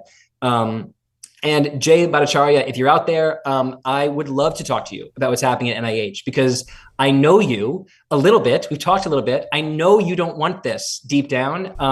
And I would love to talk about how we could amend NIH policy to truly make Americans healthy again and make America great again, because cutting NIH by 40% ain't it. Yeah, I think the frustration from Andrew was seeing, the increased spending and trying to reckon with the two decisions there. Let's switch to something less politically charged. Can you give us the highlights of your conversation with Mamdani? You released that this morning. Oh yeah. Right before we got on the air, so we haven't had a chance to listen, but I'm sure it was. I'm sure it'll be entertaining. Look, let me give you my reaction as a person, and then as like a political thinker. He's unbelievably charming and engaging and thoughtful. Like, when you're talking to someone who's listening, or who at least is very good at performing the act of making you think you're listening to them. Like, I only know this guy for 37 minutes, but I loved our conversation. I really, really loved it. I think he's wrong about a lot. I think rent freezes are a terrible idea to increase housing supply. I think fundamentally, you cannot try to cap the price of something whose supply you're trying to increase. The way I put it in the podcast is I was like, you want grocery stores in New York to be better. If you pass a law that capped receipts at grocery stores at $50, what do you think grocery stores would start doing? They would stop stocking the shelves, because you can't make money selling nice stuff to people if it's illegal to make $51 on the receipt. Yep. So in the same way, if you cap the price of a good and you're trying to increase its supply, you're tying the hand behind your back that you're trying to use. Mm-hmm. He was respectful, but we disagreed about that point. We disagreed about the fact that I'm persuaded that while I'm not against public sector unions in the big picture, if you look at why New York City subways have among the highest transit construction costs in the world on a per mile basis, one part of it is that their union staffing levels are 4 times higher than the international average.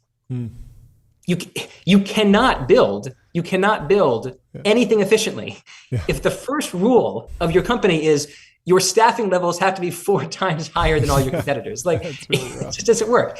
So I asked him whether he was interested in talking to public sector unions, which are a Democratic ally, of course, if he was interested in building public transit efficiently and increasing public excellence. Again, he disagreed. Mm-hmm. That said, I was really impressed by his insistence that he wanted to be a politician who was outcomes first and process second. And there was a certain amount of ambivalence that he seemed to communicate to me. Again, maybe he's lying. I don't know him that well. He's a nice guy on the phone. But there's a certain amount of sort of procedural ambivalence that I really like in a politician. Like, if Jay Bhattacharya came on your show, right? Or if RFK Jr. came on your show, or whoever else in tech policy, someone who's doing AI policy, and they told you that the outcomes that they wanted were the outcomes that you wanted, they were ambivalent about what process it took to get those outcomes, but they were going to try their damnedest to make sure that when they left office, those were the outcomes that everybody could agree about, right?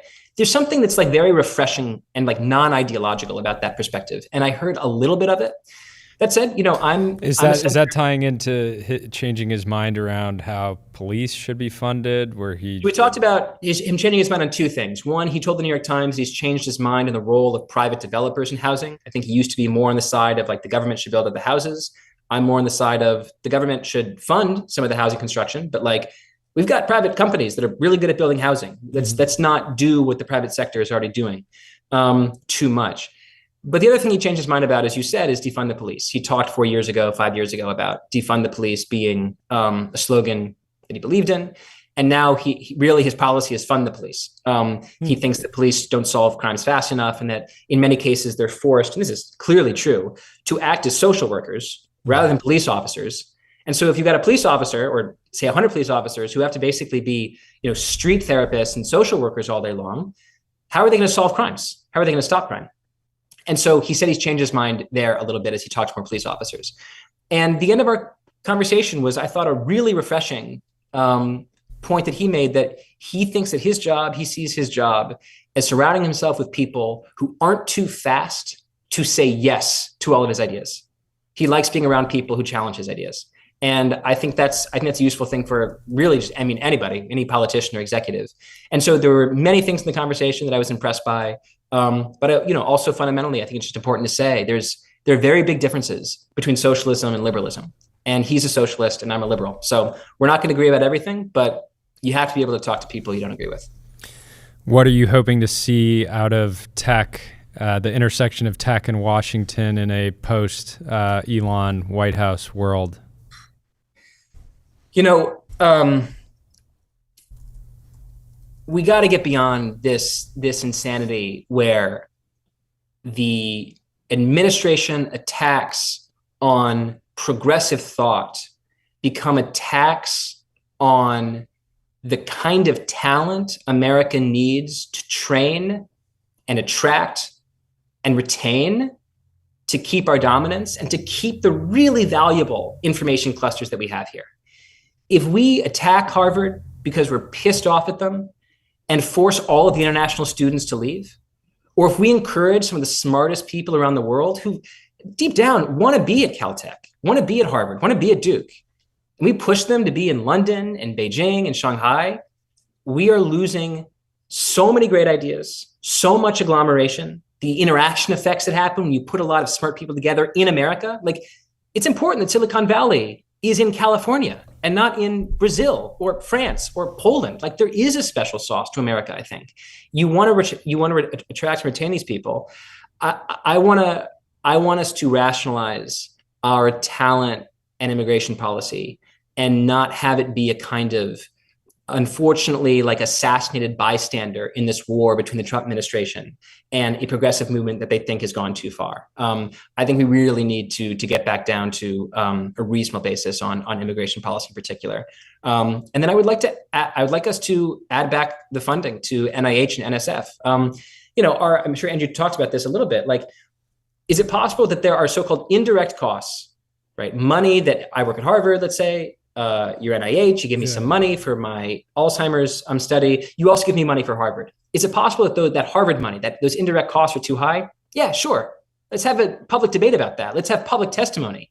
Let's not cut NIH by $18 billion and say, well, hopefully we're only cutting the fat and none of the muscle. So better immigration policy and better science policy, number one. I wish I had a good answer on AI. I don't know what the hell the next 5 years look like. I feel like the smart people that I follow change their mind every 6 months. Sometimes they accelerate, sometimes they decelerate. I wish I had like this sort of crystal ball that could tell me what like optimal AI policy coming out of Washington looked like. Right now I don't, but hopefully in the Substack, I'll be able to get some answers there. Well, we're excited to follow along. That was great. Thank you for joining. This was great. Thank you so much. Hey, yeah, we'd love to have you back. Cheers. We could talk all day. All right, great. I'll do it. Have a good one. Talk to you soon. Later. Bye. Sorry, I went way over. Stacked I thought we lineup. were 5 minutes over. We are 11 minutes over. we have a light system in the studio, but the golden retriever does not concern himself with the Google lion does Calendar not schedules. concern himself with who's in the waiting room. We have our next guest from Juniper Square. Thank you for waiting. Great to talk to you. And we got some news. We got some news. We got some news. What do we Happy got? to be here, guys. What do we got? We got two things. We got a $130 million Series D. Oh, congratulations. I've been waiting to do that all day. Glad we got it out. Yeah, and then we launched our AI product that we call Junie AI. Congratulations. That's our second bit of news. Now that we got the important stuff out of the way, who are you? What do you do? Yeah. Well, I've become a fan of what you guys are doing. I appreciate it. I'm glad to be on the show. It's really interesting and unique. Thank So you. keep it up. But yeah. Yeah. So my name's Alex. I'm the co-founder, CEO of Juniper Square. Nice. And Juniper Square is an 11-year-old technology and services company. All of our customers are private markets GPs. Sure. So venture capital firms, private equity firms, real estate investors, crypto, private credit, you name it. If they raise an outside fund, then we help them with fund administration. We help them with technology to manage that fund, reporting, basically everything is not the investing. And we've got close to 2,500 customers now, $1 trillion that we're responsible for stewarding, and about 750 employees. 2,500 customers. Is that not all of them? Like, how many investors are there? I feel like I saw that number on your website. You need to update it, by the way. It says 2,000 on your website. You're at 2,500. Yeah, we got to get those numbers out. But I mean, I feel like we try and talk to. I thought we talked to all the VCs. We've done hundreds of interviews. I thought we talked to them all. Apparently, there are more. There's some left. How big is this market? It feels like you talk about private markets investing. That feels like a small market. Yet Series D is at $1.1 billion. Like, you're building a big business. How big is this market? Right. So you have to kind of take it by asset class, right? Because VC is relatively small as an asset class, both in terms of the capital that it manages and the number of GPs or investment firms that are out there. Private equity and real estate are respectively probably 5 times as big as venture. So there's thousands and thousands of, just think of all the middle market private equity kind of LBO growth focused firms out there, or think of all the different real estate investors focused on, apartment buildings or retail or whatever. There's probably about 20,000 GPs globally that matter. Was the ZIRP crash hard for you? Was that a slower growth period for your business? Because it seemed like it was really rough for all the VCs and a lot of investors pulled back, but it's not as like they really shut down their funds. Yeah, it's more like net new fund creation slowed. So yeah, was that a real driver, or are you just going after the existing players and so the new ones don't necessarily matter as much? No, we definitely felt it. And you're right that what we're sensitized to is in a given quarter, a given year, how many new funds were created. Our market share is so low that we still can sell to existing funds and people switch their providers all the time, but it's always easiest to get the new fund that's raised. So we had the double whammy of, big focus for us is commercial real estate. So when COVID hit in spring of 2020, it just took out retail, it took out hospitality and hotel, and commercial real estate was really tough sledding. From like 2020, really until 2022. And then the rate hike started, and commercial real estate's, heavily CapEx intensive. It's super rate sensitive.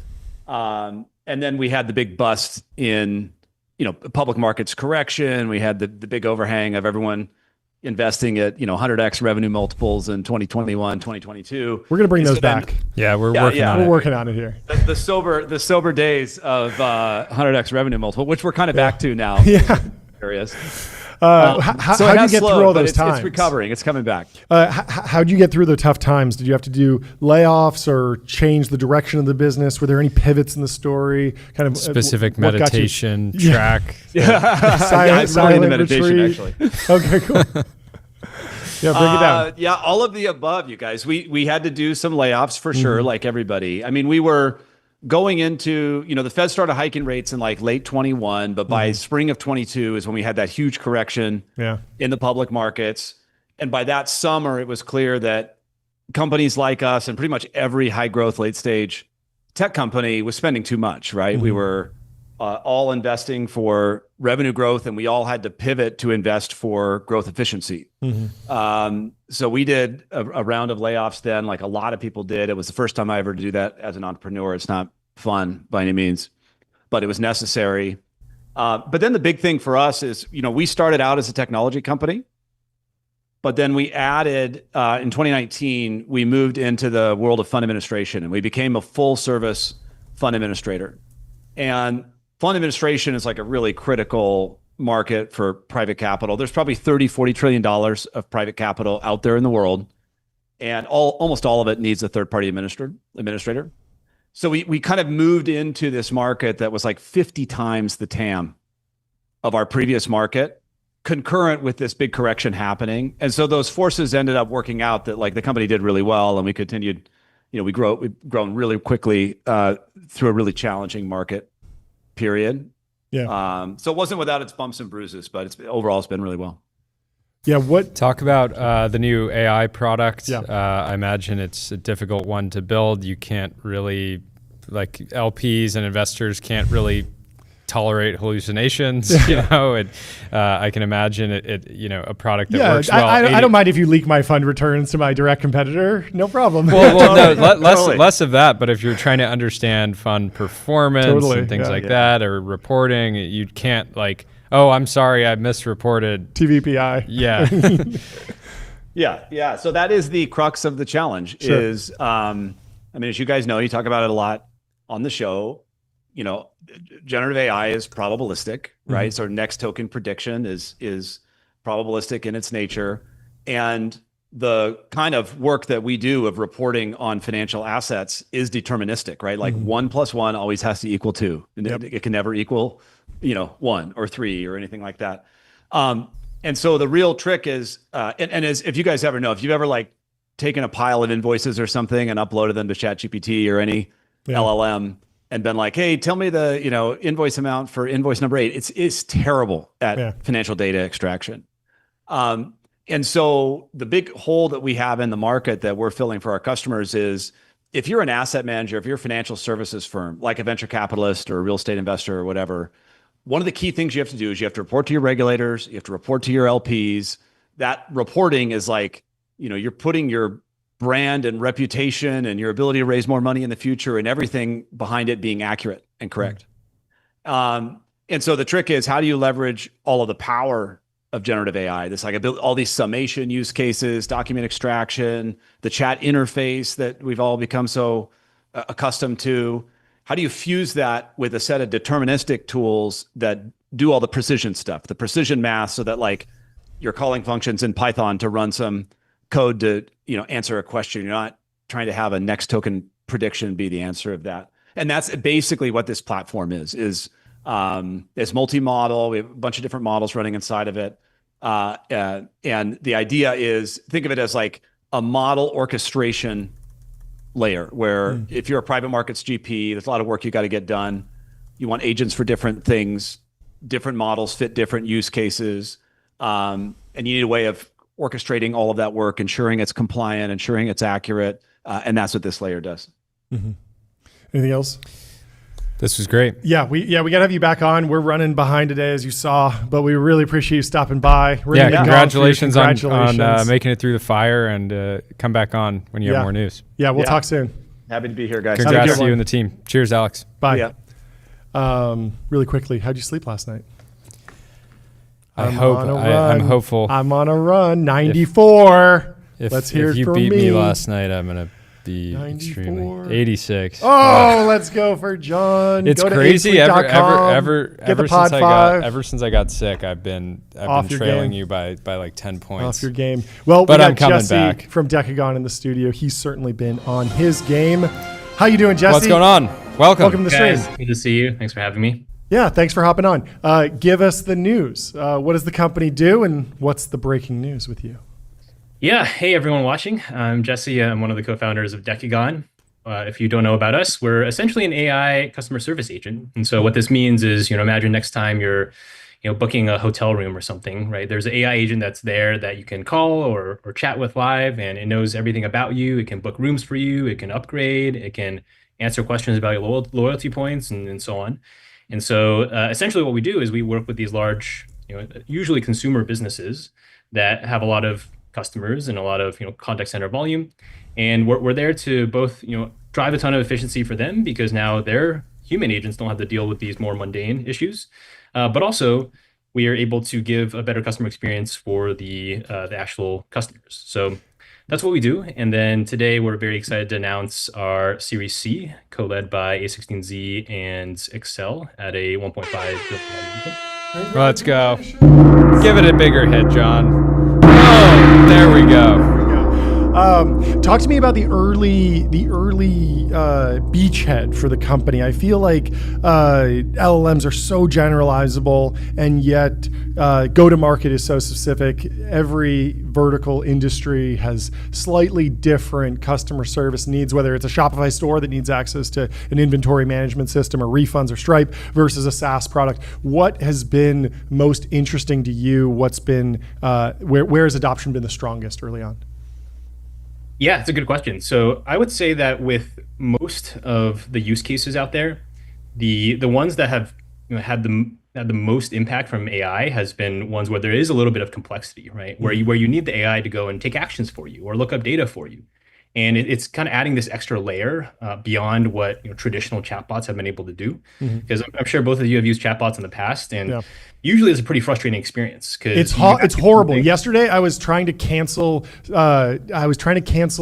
Spectrum internet at our old office. Good luck, John. And couldn't do it on the website. This is 100% deliberate by them, by the way. Couldn't do it on the website. Of course, this is a CRUD app. I should be able to click a button and update the. You have to wonder if it's intentional. Oh, it's 100% intentional. They broke one password, so I couldn't log in. Finally, they say, "Hey, text us," and I'm texting with their chatbot. It texts me natural language, but then asks me to click a drop down for 2 different options every single time. Finally, get through all that flow, and they're like, "You need to call us." And by the way, we're closed today.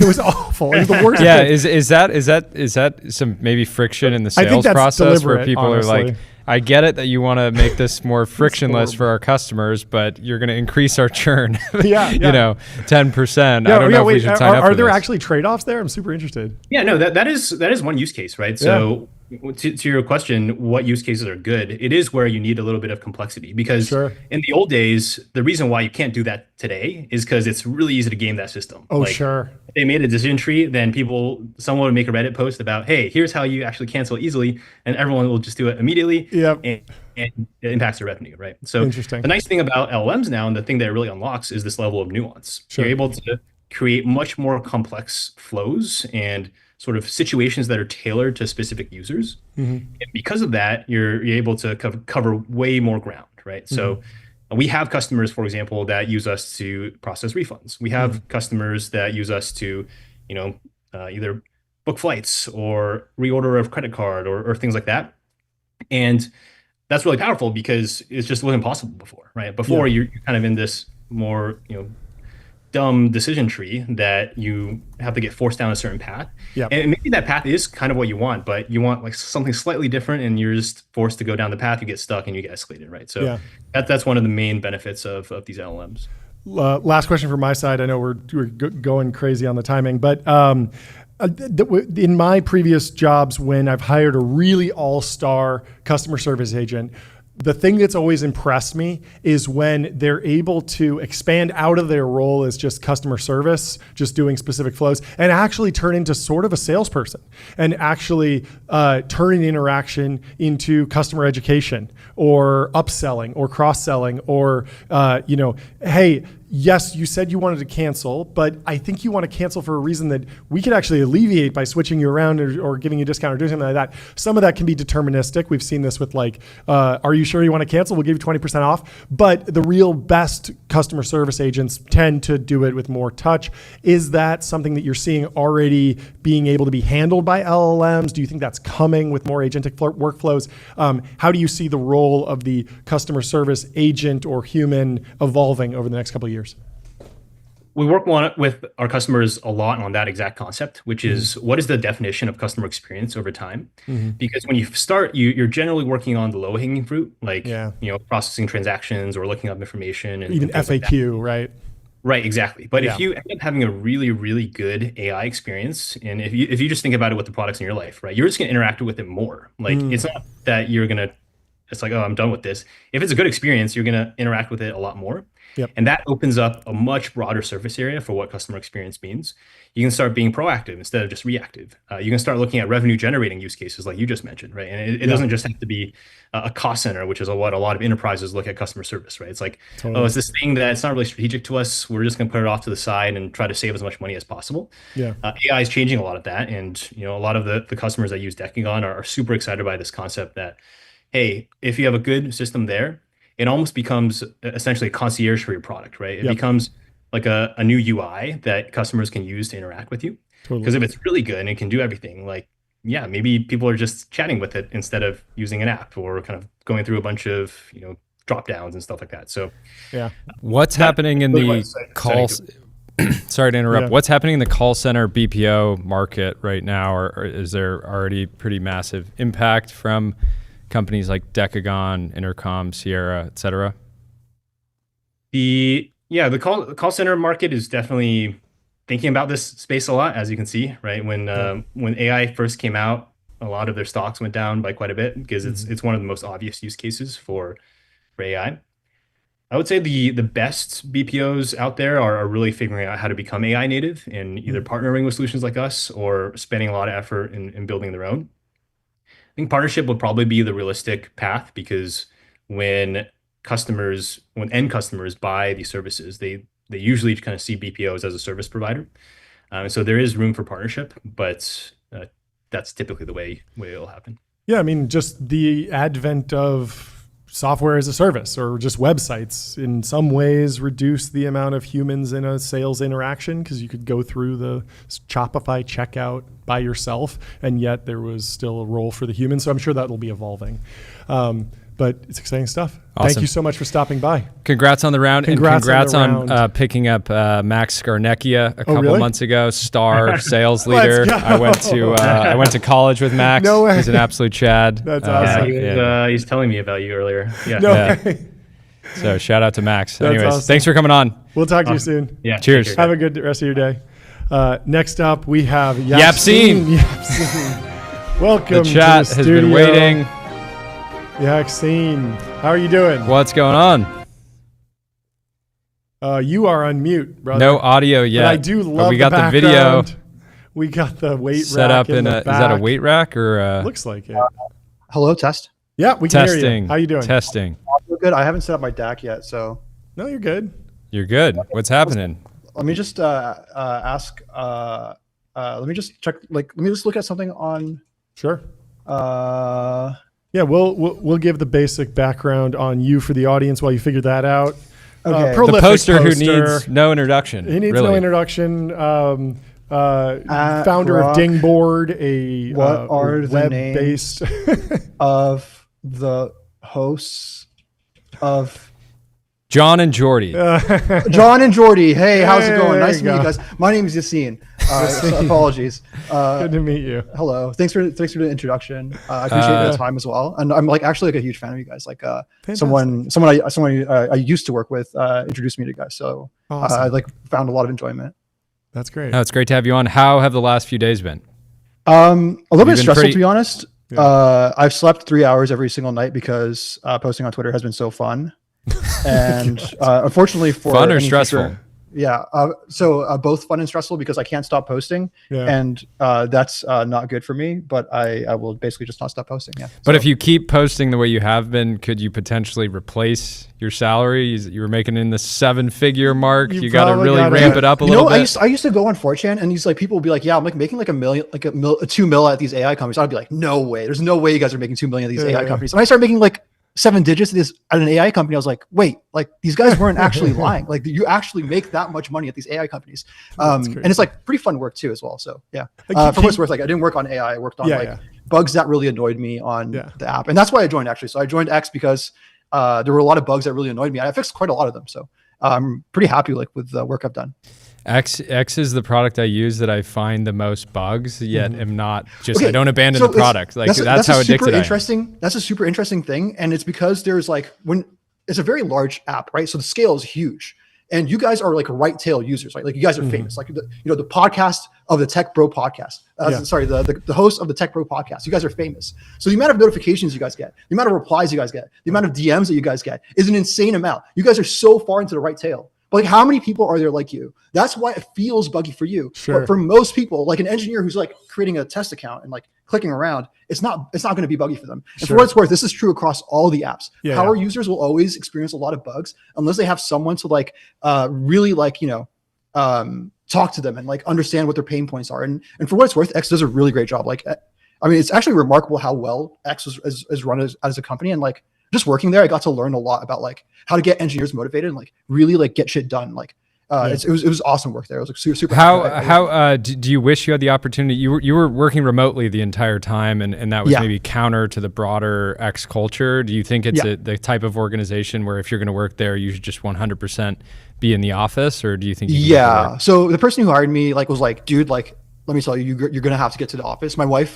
So at the time I got the offer, in between I was interviewing, I found out that my wife was pregnant. So I let them know. And congratulations. Because so the kid is born now. He's 7 months old. Awesome. So by the time I joined, I was like, okay, well, I'm gonna work remotely for a bit and then see if I can move. But as the kid got older, my priorities started changing a bit, and I was kind of like considering and talking to my wife about like different ways I could come to Palo Alto. I could totally work remotely, like, and be productive. I think after the X and XAI merger, the information attractor got so strong, and the talent at XAI, they were like they're shipped so much. Like I used to be able to read every commit. Like I used to actually just like sit there on my email and like click archive over and over again and read every single commit that went to the code base. But after the XAI people joined, it was just like literally no way. And I mean, I told one of the XAI guys this. It was like, you know, when you have like dinosaur shit, and you know, which was the Twitter code base, and you get extreme pressure, which is XAI talent. Get diamonds. You get diamonds. That's how you get diamonds. Right? Like oil. That's like, and like I was so bullish after that. Like it's like they're really pushing on it. It's like really awesome. And honestly, I really wanted to be there. Like I wanted to go. And I think it was like probably I was talking to my manager at the time. I was like, can I like maybe come like twice every quarter or something? It was, and he was like super happy. I mean, for what's worth, by the way, like my manager was reading between the lines. Totally surprised. He looked super depressed in the meeting. I felt so bad for him. Right? But if you're watching this, it's okay, dude. Don't worry about it. You're seriously, like some people, like probably the best thing I think, like working at X is like I got to work with these engineers who've worked at Twitter for so long. And when I joined, I was like, oh, these guys are onboarded onto everything. But that wasn't the case. Like my manager literally could just figure anything out. It felt like he was already onboarded onto everything, but he could actually just like read the code, look at the logs, and figure out what the problem was within 30 minutes. And it didn't matter what it was. I was like, this guy must have been here for years. No, he's like actually just that good. So I mean, I really loved working with him. He was like a really awesome guy. I think he was surprised. I guess I kind of guessed what happened, to be honest, but it doesn't really matter. But anyways, like it's been really great working there. I mean, so I was gonna go to visit. Actually, we were planning to visit Palo Alto. My wife is going on a trip with her mom with a baby, and I was like, okay, like that's 1 week. I know I'm not going to see baby. I didn't want to go on the trip because I had work to do. Not anymore. So probably going to go, and it's going to be pretty fun. But like. I was planning for that week to go to Palo Alto, but also my manager was like, can you come like next week? And I told my wife, and she's like, literally like, you know, baby in her arm, like, you know, trying to like scarf food in her mouth for like the few seconds that she had, just like literally dying. So first time parents, right? So we're kind of getting used to it, but yeah. No, it's a crazy change. What, why don't you give some background on what you were doing prior to X, Dingboard, and then I want to talk about the future. That's the okay, sure. Stuff. So you guys can. I'm probably going to like work a bit more on Dingboard. Cool. There's a bunch of bugs that I want to fix. I just didn't have the time with my full-time job. So Dingboard.com is the best app ever. Dingboard.com. If you want to make a meme in seconds, 15 seconds meme. I was a paid user. Something happens. I was a paid user. I loved it. It was amazing. Thank you very much for paying. Actually, like, very good. You know, like your money actually helped pay for this. Like this Let's is go. This is John Coogan. No way. 2% of this is John Coogan, right? No, here. And you should give him naming rights. It is naming rights. Sell the naming rights. It's actually crazy that mobile meme making is so in the dark ages. And I feel like you just pulled it forward. I used to have an app called like Photoshop Mix or something, and it was pretty good. And then they just completely deprecated it. And then they put ads in it, which was I was dealing with. And then they just shut it down. And it was pretty good at dropping out the backgrounds and doing, it wasn't great, but it was okay. And then they forced you to go over to Photoshop Express and Lightroom. And so I'm using two different apps, and neither of them are good anywhere near what you need. And so I was always a fan of Dingboard. But I was actually like in the process when I joined them, I was in the process of rewriting it so that I could deploy on web like applications and on iOS and Android.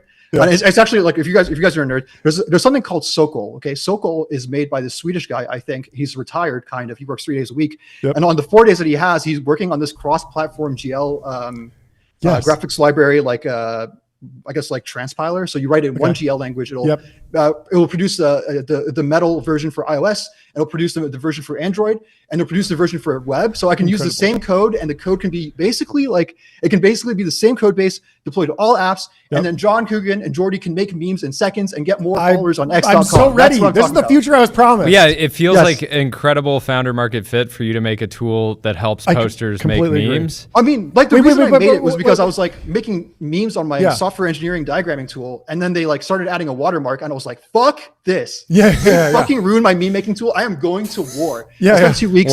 And then I remember you had sponsors. I love this. There were sponsors when you would open a new Dingboard file. It would just have a semi-analysis ad from Dylan. It's still there. Oh, it's still there? It's still there. Okay. So I mean, semi-analysis, Dylan Patel, you guys should go check out his Substack. He sponsored me for 3 months and he stopped sponsoring me and I was too lazy to remove it. Oh, no. He's my dog, so like, You loved it. like, it's all good. He's not on Threw him a Substack, bone. but he's actually he's on Passport with Ben Thompson. But anyway, he's the man and we love him. And but the big question is like, Dingboard, you're super popular online. Yep. Why didn't you go and raise like $15 million from a growth stage fund? Dude, man, that sounds so lame, man. Oh, like raising money with managing people. I'm so not down. I'm so not down. I mean, I could serve like literally, dude. Like this, I have 2 plugged in right now, and I don't have enough power going to my house to like plug this one in, which is why it's unplugged. Yeah. But like I could serve literally a fucking million people. Okay. A fucking million. So we're gonna blow your mind. We're gonna blow your mind with this. But sometimes you can raise 15 million, and you can do what's called a secondary transaction, where some of the money goes directly into your pocket. And you don't have to hire that many people. Yeah, so you could raise like 50 on 500. Exactly. And it's, take 40 40 10 million off the straight table. to the bank. Yeah, just to kind of set yourself up a cushion. They call it a cushion. Safety net. I feel like you want the opposite of that. I would never invest in a founder who asked for that. Like, for example, tell them we told you. He's joking. He's joking. Yeah, I'm joking. Roy Lee never happens. You don't want a founder with money. You want a founder with no options. You want a founder like Roy Lee from Cluey. New dad, or new dad. Got to figure it out. Got to figure it out. I've got to figure. I need a 2-acre lawn and a 0-turn tractor. That's what I need. I need this. I will get it no matter what. Maybe the next 10 years. But like Roy Lee, for example, CEO, I think of Cluey. Yeah. Cluey, he got kicked out of his university, disgraced, tarred and feathered. He has no choice. I wish I got an allocation. I didn't even know he was raising. I would have written. I need the money, right? Like I got a kid. I would have written a check without even thinking. I don't even care what the fuck he's doing. Yeah, you're a Roy Lee defender. Okay, but yeah. So here's about. I want a number for Dingboard. Like, how many users did you get? How much money were you making? Give us some sort of number so we can ring the gong for you. I think the peak MRR was like I mean, I don't remember. I don't remember. And Roughly. I'm not raising, and I don't want funding. Probably He like is raising. 10K. 10K. 10K. Indie developer. Let's hit the gong for you. Let's fucking go. Let's go. Honestly, ringing that for your fans too, because you genuinely you're an internet celebrity and you have real fans. The question I have for you is, because you're a Roy Lee defender, what's your line between balancing engagement, sort of like rage baiting versus you sound like much more even keeled on the show right now. All my rage baits, here's what makes people so mad. Sure. That I actually believe what I say. I'm not saying it to piss people off. I really believe it. Like I actually really mean it when I say it, which makes them even more angry. It makes them just like, when you're honest, like, I mean, like, I'm a big believer in like honesty and stuff like that. And like when you're honest, like you kind of like also the same amount of haters that you gain, you kind of gain twice as much as like people who like are fans of you. And I think that's what really matters. And sometimes the haters can kind of drown it out. So like, I mean, the reason I'm a big fan of Roy Lee is because he posted that video right around the time I got fired. I got like an email, which was a bunch of like really scary legal words, like non-disparagement. I had like to like Google what this meant. Like I didn't even know what disparagement meant. I was like, okay, wait, I'm not gonna sign anything. I'm gonna wait for a lawyer. And then Roy Lee did this thing, and I realized like, you know what? Like Roy Lee's a fucking legend. He's got skin in the game. Like Roy Lee has to win. So you know what? I'm just gonna fucking be retarded. I'm gonna be a retard. I'm gonna be a retard online, and I'm going to have to win. And then I'm obviously capable of winning. But if I have like, like the one thing I don't understand about people like Elon who like work super hard, like super smart, and like, Elon's done. He's got like compounds. He's got like, tons of children he could spend all day with. Like he's got all the toys he could possibly want to play with, all the engineers he could talk to. Like if I was him, I would just like goof around with fun toys, but like he's actually trying to get to Mars. Like, like I feel like sometimes it's like, so I think about being Elon. I could never be him because I would give up at 20 mil. I'd be like, all right, I'm done, dude. Like, this is me. Like, I did my part. Like, I'm going to chill with my 0-turn tractor and my 2-acre lawn. So gotta know what you want. Yeah, exactly. Right. So, but like, I think that's what happens to a lot of founders is they get enough money. Like Palmer Luckey, it was like a chip on his shoulder. He was like, fucking Jason Cal. I'm going to fucking get that guy. Like, I'm so pissed. I'm going to do it again. And he did it again. He 100% did it again. By the way, I love Jason. I love Palmer. I love both of them. And you know what? Jason is like it's like you can't have Batman without the Joker, right? You can't have Palmer Luckey without Jason. He's the Joker of tech. Okay. Never I see it. I see it. He's a Joker for Palmer Luckey. For me, the Joker would be the middle manager who I pissed off by complaining about Android bugs. So never mind. Okay, we're getting into the story where we're learning what actually happened. We're unraveling it. Don't worry about it. I never said anything about my. Don't worry about it. No. Yeah. What's next? Yeah, I mean, yeah. So what's next? All in on Dingboard, building out the team. Okay, so Dingboard is doing great. I'm gonna, keep on growing it and like try to get more money because I need some land. And here's why I need some land. I've been building things. Mm-hmm. This is the Dingbot.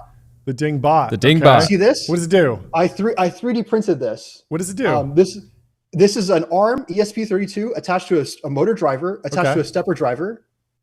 Stepper motor. Okay. Some 3D printed things that I made with Dingcad, by the way, dingcad.com. It's currently down because I had no time to work on it, but I have like a local host version. Okay. Dingcad is coming back. Yeah, Breaking news. Like popsicle sticks, no offense.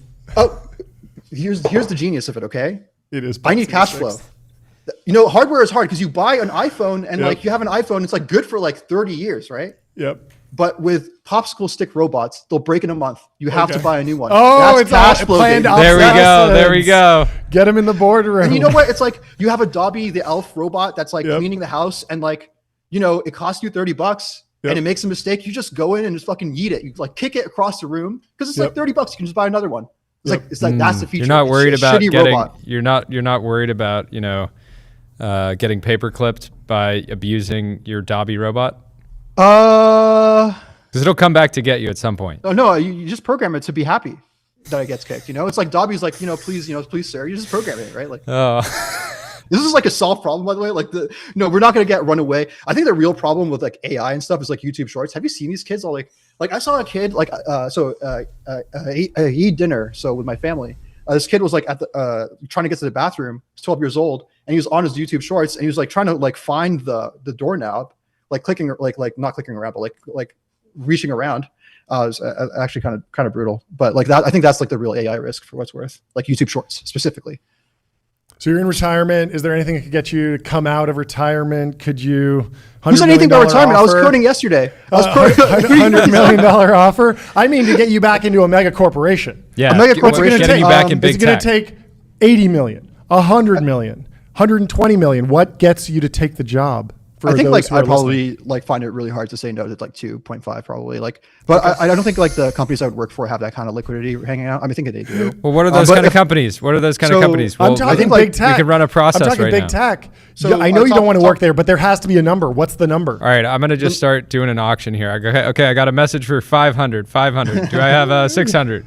600. All right, 700. Our internal goal was to get you hired on this stream, or at least get you to raise 15 million with 5 million in secondary. I could raise real money like super easily, and like I could also get a job super easily. I mean, I have friends. The thing is like I'm a very honest hard worker. Like the places I've worked at, I could go back.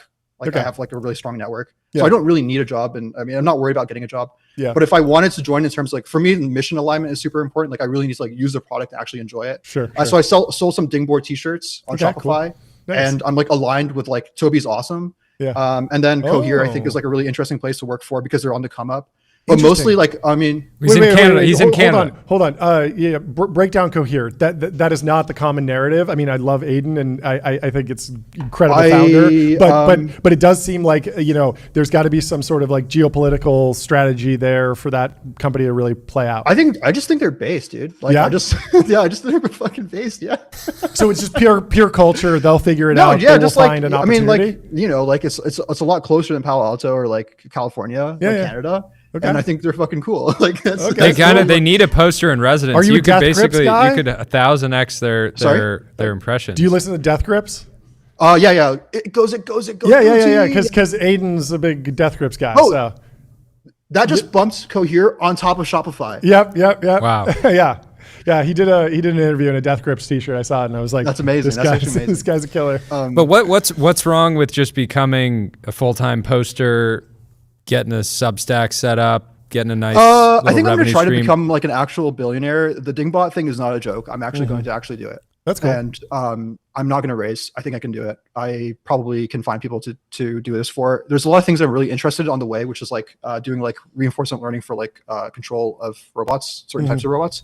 I think I figured something out after listening to a Popular Lucky podcast about don't solve for things in hardware when you can solve them for them in software. And I'm pretty good at software, and I'm sure hardware isn't that hard. Clearly, it's not hard enough to start. I feel like it's easy, actually. You proved with that it's easy. Yeah, explain that with the reinforcement learning for robotics. Are you thinking like you're going to do stuff in simulation and then transfer the knowledge back with reinforcement learning? Are you doing the thing that Dylan Patel was posting about with like the robots on the on the harnesses trying to walk and then reusing that as reinforcement learning data? Like what are you actually thinking in terms of reinforcement? So I don't think like humanoid robots is what I would do. I think I would do robots for things that annoy me. For example, dandelions on my lawn. And I would do whatever is possible. Like I have a pretty good solid network. Like talk to some of the guys from ETH Zurich. Zurich. I don't know how to pronounce it. And just be like, hey, like just feed me the papers and like some shitty Python code I'll clean up and make good.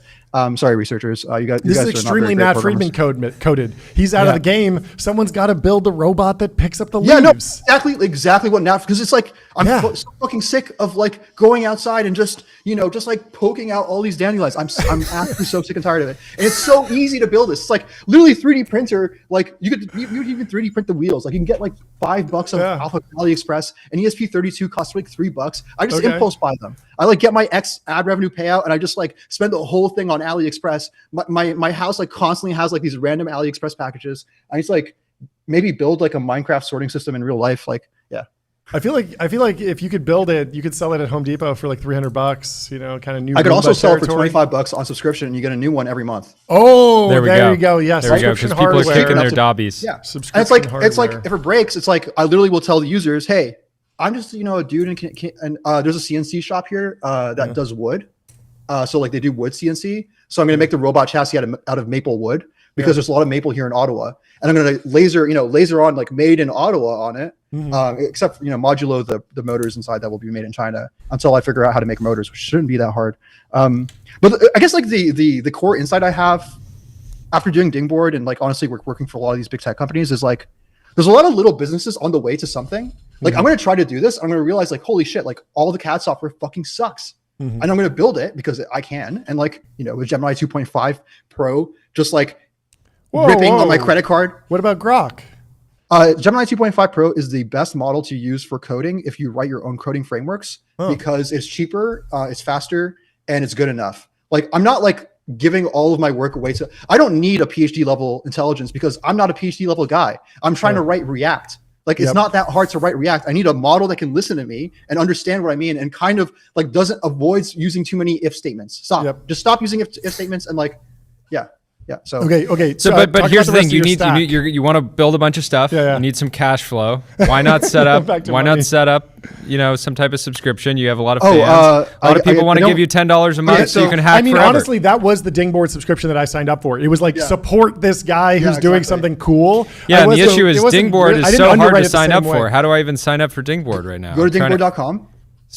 Okay, Okay, first of all, Jordy, never doubt my conversion levels ever again. I am a conversion. I can convert anything to anything. I am a conversion god. Okay, go to dingboard.com. Wait, you're so good. You're so good. You don't have a buy button because you want to inspire yourself to grind harder. Go to dingboard.com. Okay, I'm here. Sign in first. Do I have to sign in? I don't even have to tell you what to do. Legend. All right, I'm signing in. I'm signing in. Okay, I'm here. What do I? Ding scribe. There we go. Once you're signed in. You want to know what Ding scribe even means? You can't not Ding scribe. $12.99 per month. You got to get your numbers up, dude. This should be $100 per month. Dude, I actually don't have the code. It's like on my server. No, you got to do what Google does. It's $500 a month, but they give you 6 months at half price, and then it just auto converts up. Yeah, that's the real ticket. Or I could just double the price. Yeah, but the price should be cheap on day one, and then just get more and more. It should go up by 10% every Google month. Shit, dude, I'm not doing that, man. That's some YouTube Shorts fry some kids' brain shit. All right, I I'm a Ding Pro You're subscriber. a Ding subscriber. I'm No, dinged up. no, dude, you're a Ding subscriber. You have to get that, dude. Jordy, never get that wrong again. You're a Ding subscriber. You're a Ding subscriber. You're part of the crew. Okay. You're part of the crew. I'm Ding maxing. Okay, talk about the rest of your stack. Gemini 2.5 Pro. Are you Cursor guy? Cursor. GitHub Copilot Cursor. What do Never, you, what do you, never, no. never say Cursor. Okay, I have a custom framework I've written for NeoVim. So basically, what it is I have a server that creates a facade for all the LLMs that I have. So Claude, and before Gemini was good, Claude and OpenAI's models, they go down all the time. Like the infrastructure is hard to serve at scale. Like I don't blame them. It's like that's a hard problem to solve. So I have I always have a model available. Like even if both of them are down, like I can hit DeepSeek over OpenRouter, right? Like it's a facade. But can't you do that in Cursor by just switching the model router? Switching, was there a hotkey? So for me, it's like I have a weird. I mean, let me flex on you guys a bit. So this is my keyboard. Let's see. Flex away. Whoa! Oh, there we go. Whoa! Nice nano, by the way. Yeah, I got a homie from China built to make it for me. So basically, space. What was it? Space. I don't even remember. It's all Space I is an LLM provider. So that's Gemini 2.5 Pro. Okay. Space K is Gemini Flash. And it all renders in a single markdown file. Okay. And I've created commands for these models. So basically, like depending on the fence, so three apostrophes, and then there's going to be the command name. So like edit file. Yeah. I can basically give it a syntax to edit a file for me. And then I actually manually. Sorry, is this open source? Like people put their doc files up. Like can I install your setup? No, it's not open source. Mostly because people are going to start posting issues and I'm just not interested in fixing them. Okay. So I'm just gonna do it for myself. I'm pulling up the ladder behind me. Like I know how much this is. If it's not open source, you got to raise for it. It sounds like we got ourselves a real Cursor competitor here. It is a Cursor competitor and it's probably going to kill Cursor if I open source it, but I'm not going to sell it for money. I think what's going to naturally happen is like when people see me use it, they're going to have ideas of their own, and then they're going to build it for themselves. Okay. Like the whole point of it's a NeoVim plugin kind of. It's like also a server, and it plugs into a bunch of. I'm good at software. So part of the problems with so NeoVim is great because the software is configurable as a feature. Yeah. So like the best software you can get is like software you can read and understand and actually change. The best software for you is software you've written yourself. Because if something annoys you, you can actually go change it. And that's why I really like to write my own frameworks. Cursor, I'm sure is a great product, but I'm just so particular about certain things. Like for example, I want to implement tree sorter across multiple files and automate adding files to my context. So I have a file which has a bunch of file paths, and those get added to my context based on the workspace that I'm in. And I manage it manually by literally going to the file and deleting the lines. And what I want is to automatically create an AST, so an abstract syntax tree, to be able to jump around with an LLM or train a model to actually go through the AST. And this is all super obvious to me. It's like, fuck, man. What about you're gonna make any products in the parenting space? Yeah. So actually, I had an idea. So I used an e-ink display. By the way, before you try to hack this, I never update the software and I never write anything private on it. So go. I'm gonna put it public. So I have an e-ink reader / tablet, and what I wanted to make is to teach my kid to write. Instead of texting him, I want to make a kind of a radio e-ink display, kind of like an Etch a Sketch, which you can write on, but is synced to your parents' Etch and Sketch. That's so my wife, cool. I will have one, and my kid will have one, and he'll learn how to write because we'll write to each other over distances, right? Right. Messages. I think that's a really cool idea. So I'm probably going to build that. If you wanted to make a gajillion dollars, it's so easy. Just look around and come up with good ideas and actually just believe that you can do it. Literally just go do it. It's not that hard. It's actually not. Get a 3D printer, watch some YouTube videos. YouTube is a great product. I would love it if they stopped putting shorts because there's so many great videos we can learn. Stop with the shorts. Stop. Well, get ready. This is going to be a YouTube short. We're going to edit this. Yeah, exactly. This will be on TikTok, maybe. Yeah, exactly. We got to get the Minecraft. Views. Yeah, Minecraft speed run. And we'll put Subway Surfers over you. Anything. AI slop. Over How many kids do you want to have? So as much as God allows us to have. So just leaving it up to God, and that's how many kids. Good answer. That's great. What else do you have to say to the people while you're here? Thanks for doing this podcast, guys. I know how hard it is to run a podcast and all the tech behind it. Let's just say that. And the doing live and stuff, it's a pain in the ass. So keep it up, guys. I know thank you. And the video team at X are generational talents, like super good people. Like so, like just like find someone to like find a way to reach out to them. So when you have any issues and like actually talk. Yeah, to them, really I didn't people. fully realize that you were the bug guy until you posted over the last few days. Otherwise, we would have been hammering you with messages every single day. But this has been great. Come back on whenever you want to talk about your projects. Yeah, we'd love to just hang out and chat. Yeah, thanks. I really appreciate you guys, and yeah, so keep it up. Thanks. Yeah, we're excited, and I'm excited to be ding maxing. Just offer a premium tier, like I don't know, like 10 grand a month or something like that, and maybe we become, you know. Oh, I mean, if you guys want an ad space, I'll sell you right now. Like Spit Handshake. If you want to put an ad on Dingboard, your podcast, I'll let's say 12 grand. 12 grand. Okay. I mean, I was making $1 million. We'll talk to our CFO. All right. And you guys do a hard our CFO will talk to your CFO. Wait, but can we get the semi-analysis deal where it's perpetual? It's 12 grand once, and we get it forever. Because what if you is it a one time? Is it a one time or? It's a great option. There's a lot of upside here. It depends on how good your podcast is. Yeah. Okay. Well, we're gonna keep working on it. Hopefully, Dingboard keeps growing for the next decade, and we can be massive together. Yeah, absolutely. All right. We're excited to follow. Awesome. We'll talk to you soon. Godspeed. Have a good one. Bye. Next up, we have to talk to you about Wander. Find your happy place. Find your happy place. Book a Wander with inspiring views, hotel-grade amenities, dreamy beds, top-tier cleaning, and a 24/7 concierge service. Should get a Wander. He should. He's going to be traveling around, interviewing at all the top companies. Wander would be a great choice for him. We have had a great show. We were going to play you an interview that we did earlier today with Shervin Pishavar, but there are some security issues, unfortunately, and so we're working to potentially blur the background, and we will get you that interview as soon as we possibly can. But security comes first. It comes first, and so. We'll obviously relay some of the key takeaways. And honestly, it's such a developing story. I feel like already the story has moved, and we should just have him back on again soon from a more secure location and make sure that everything is above board. But thank you so much for watching. We had a lot of fun. Tuning in. And we will talk to you tomorrow. Have a Cheers. great day.